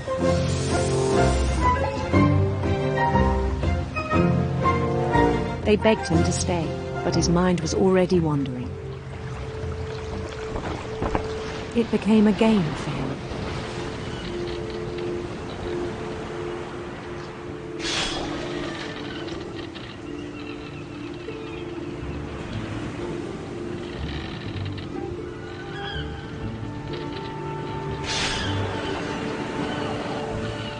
He'd conquer a city, then immediately push on.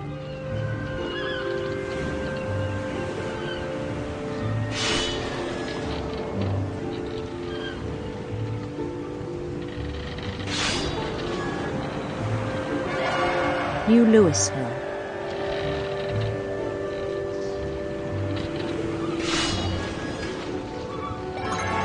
St. Louis.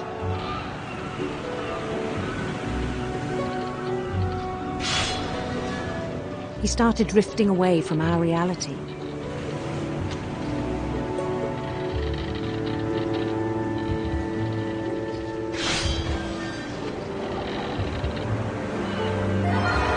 Minneapolis. Until one day he forgot to go home from the cannery.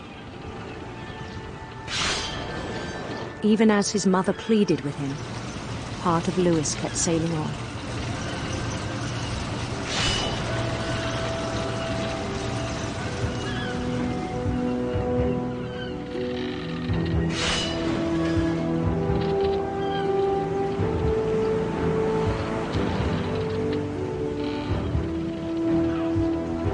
In Louisburg, he heard rumors of a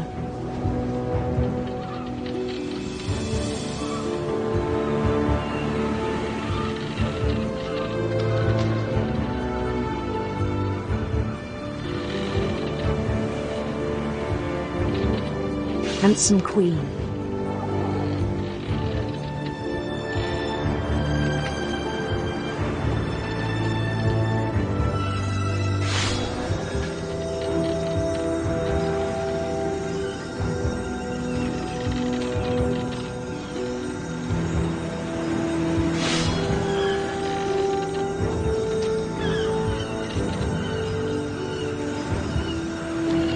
The queen was on her own quest for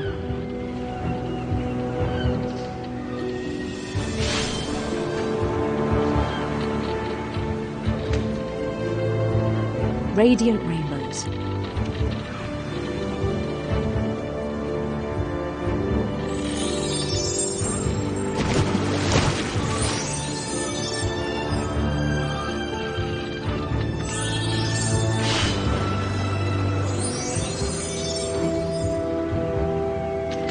He followed the sound of her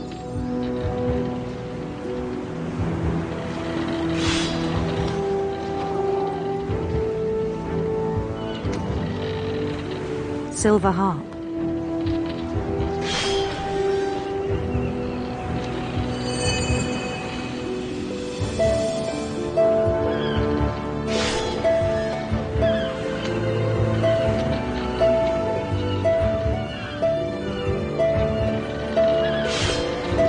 His chase led him to a golden palace east of the sun and west of the moon.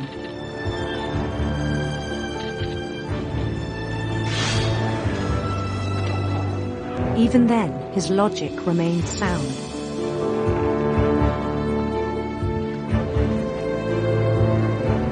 He knew the world was all in his imagination.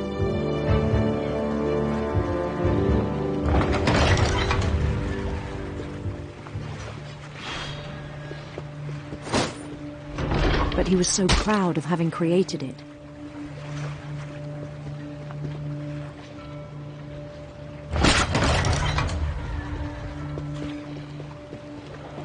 In his own eyes, he'd become something greater than a king.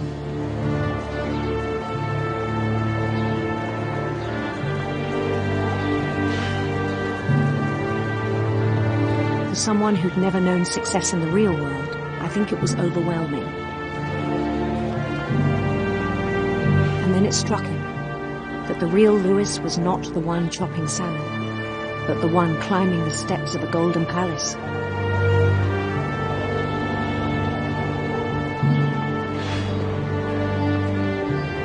My imagination is as real as my body, he told me. It was hard to argue with him.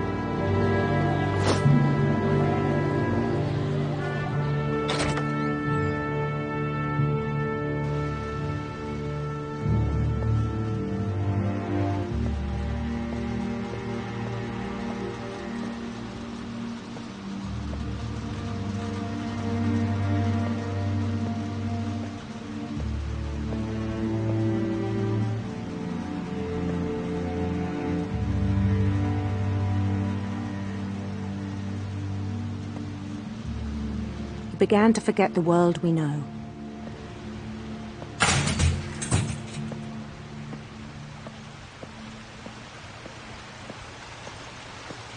I think it pained him to remember Lewis, the cannery worker.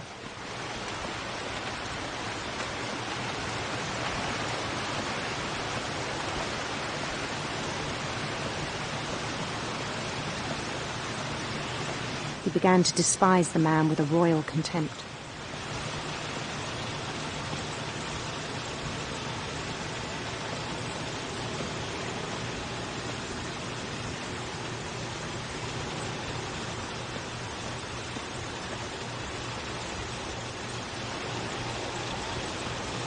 I still thought I could save him.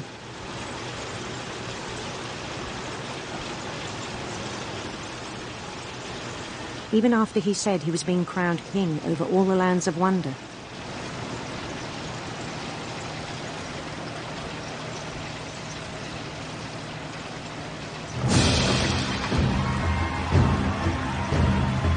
The palace would be packed with his companions.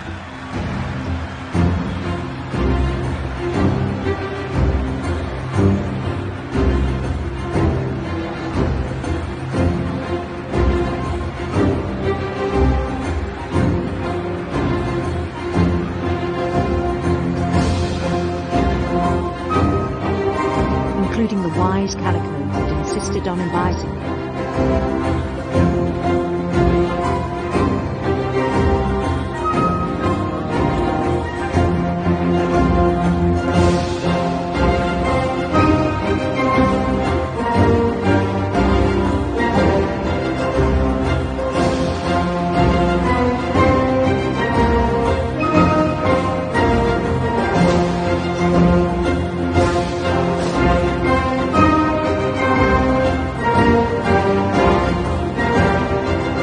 Queen waited, holding his crown.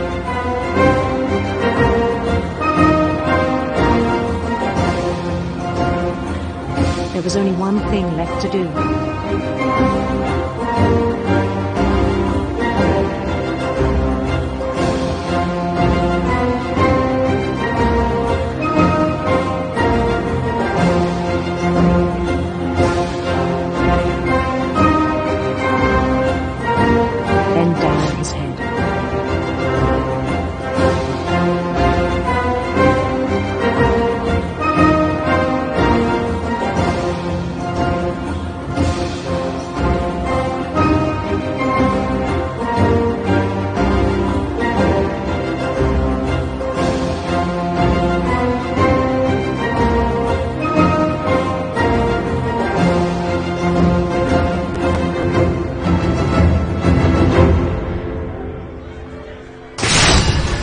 rest I think you know. Mrs. Finch, your son was a kind man who will be missed by all of us who knew him.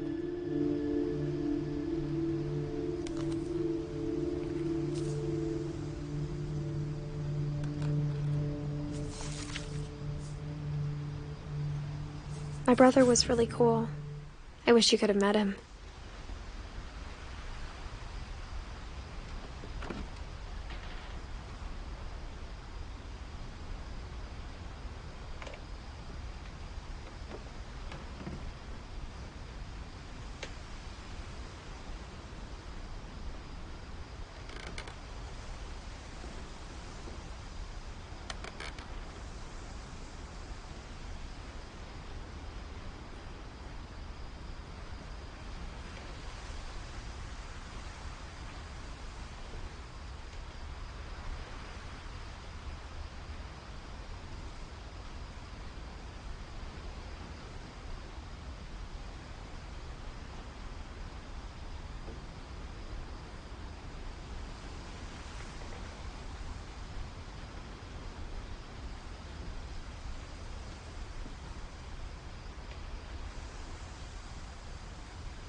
He was so proud of being Indian.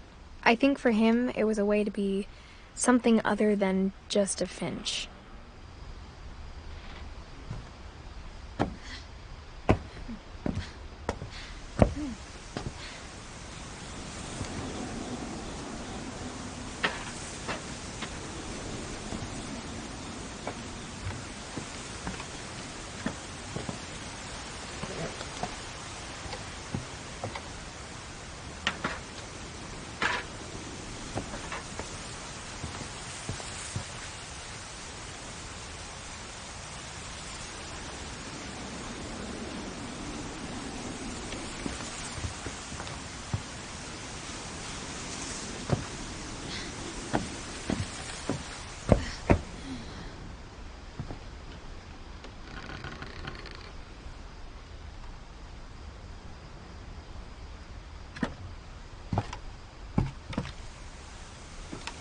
On the way back from Lewis's funeral, my mom told me to start packing.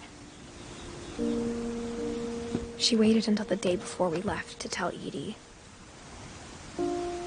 I'm not sure if she wanted to make it easier or harder.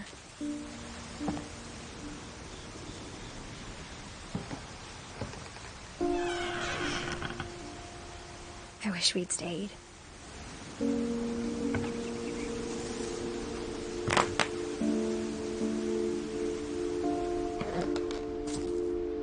But I understand why we left.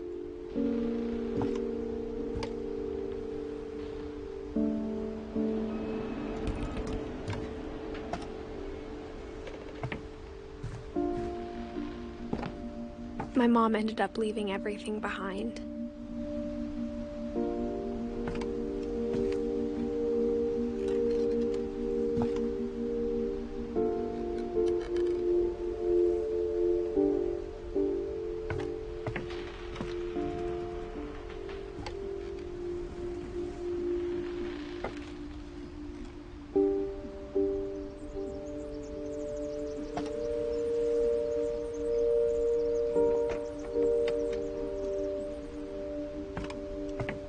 What happened that night had been coming for a long time. Maybe it should have come sooner.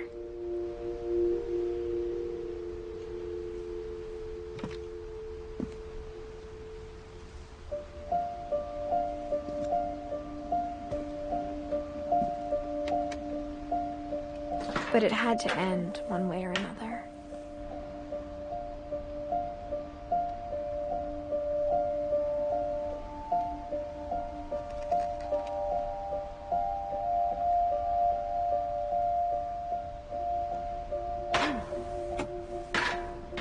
All that's left now was to tell you about that last night.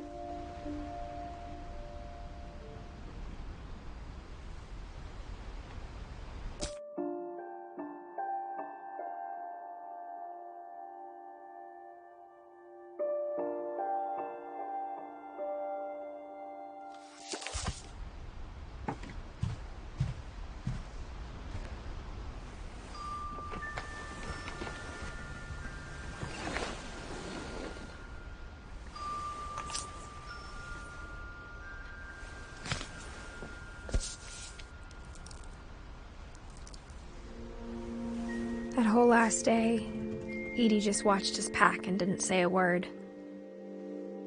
Until supper, when she raised her glass and said, "To our final night together, and all our final nights apart." Grandma, you know what I said about alcohol. Some of your medications are very Edith, specific. I left a present for you in the hallway. Why don't you go open it? The grown-ups have to argue now. I'm sorry, you're right. We're all leaving tomorrow. Let's just enjoy our last... I'm not leaving. Edith, you're excused.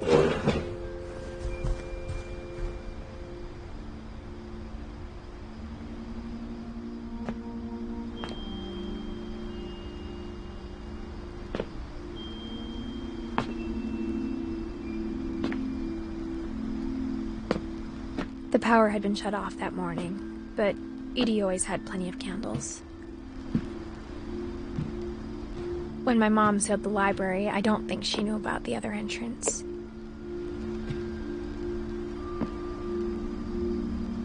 Or that Edie had a key to it.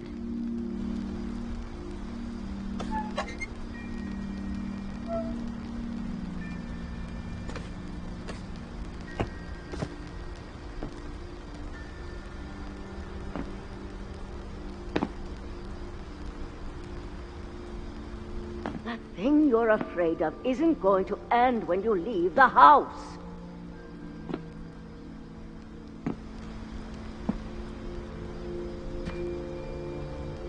Edith has a right to know these stories.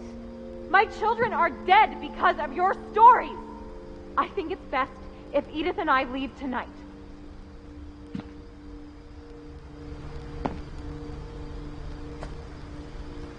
We'll have the nursing home send a van for you in the morning, okay?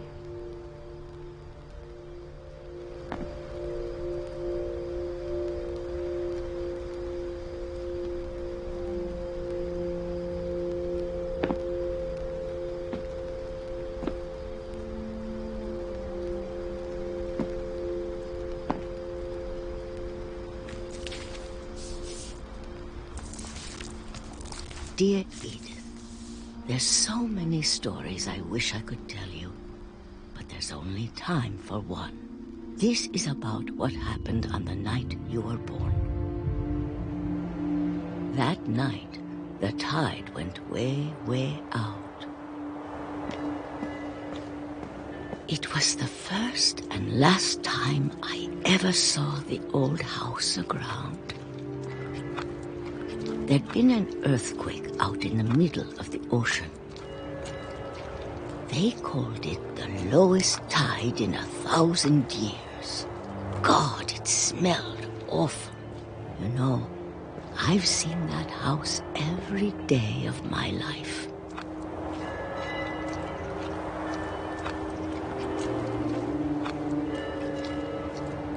But I never thought I'd go back to it.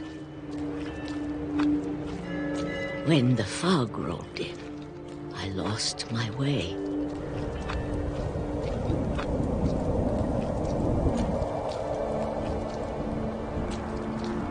I got turned around.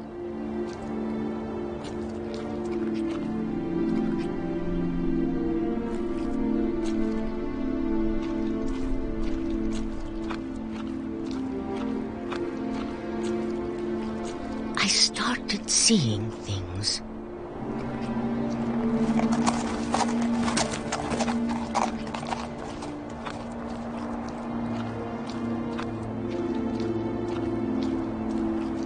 Things I'd forgotten had ever existed.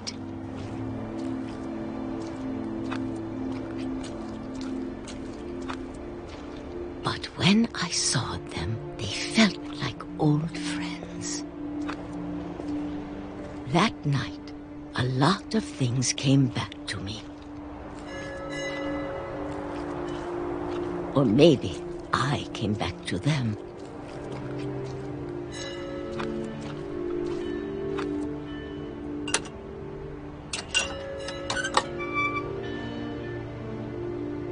Things I can't explain, but that I need you to try and... Edith, what are you doing in here?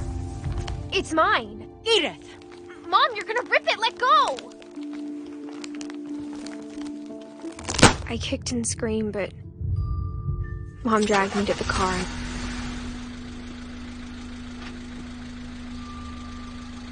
I never saw Great-Grandma Edie again. The next morning, the band came to pick her up, but she was already gone. After that, we moved around a lot.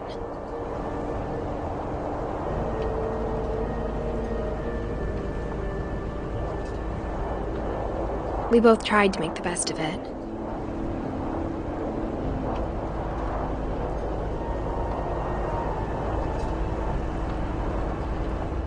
A few years went by.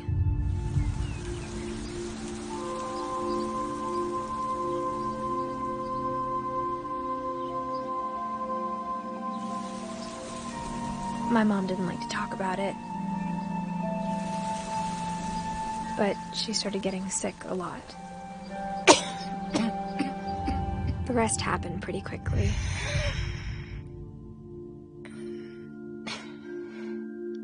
She got better for a while, and then she didn't.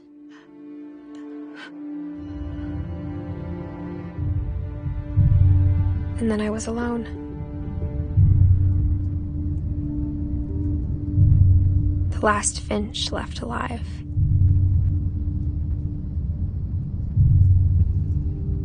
Until I found out about you.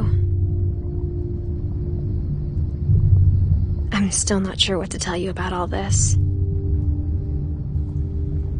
If we lived forever, maybe we'd have time to understand things. But as it is, I think the best we can do is try to open our eyes.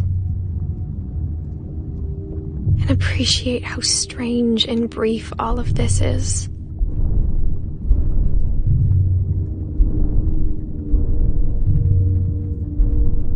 This journal was supposed to be for you. But now I hope you'll never see it. I just want to meet you and tell you all these stories myself. But I guess if you're reading this now, things didn't work out that way.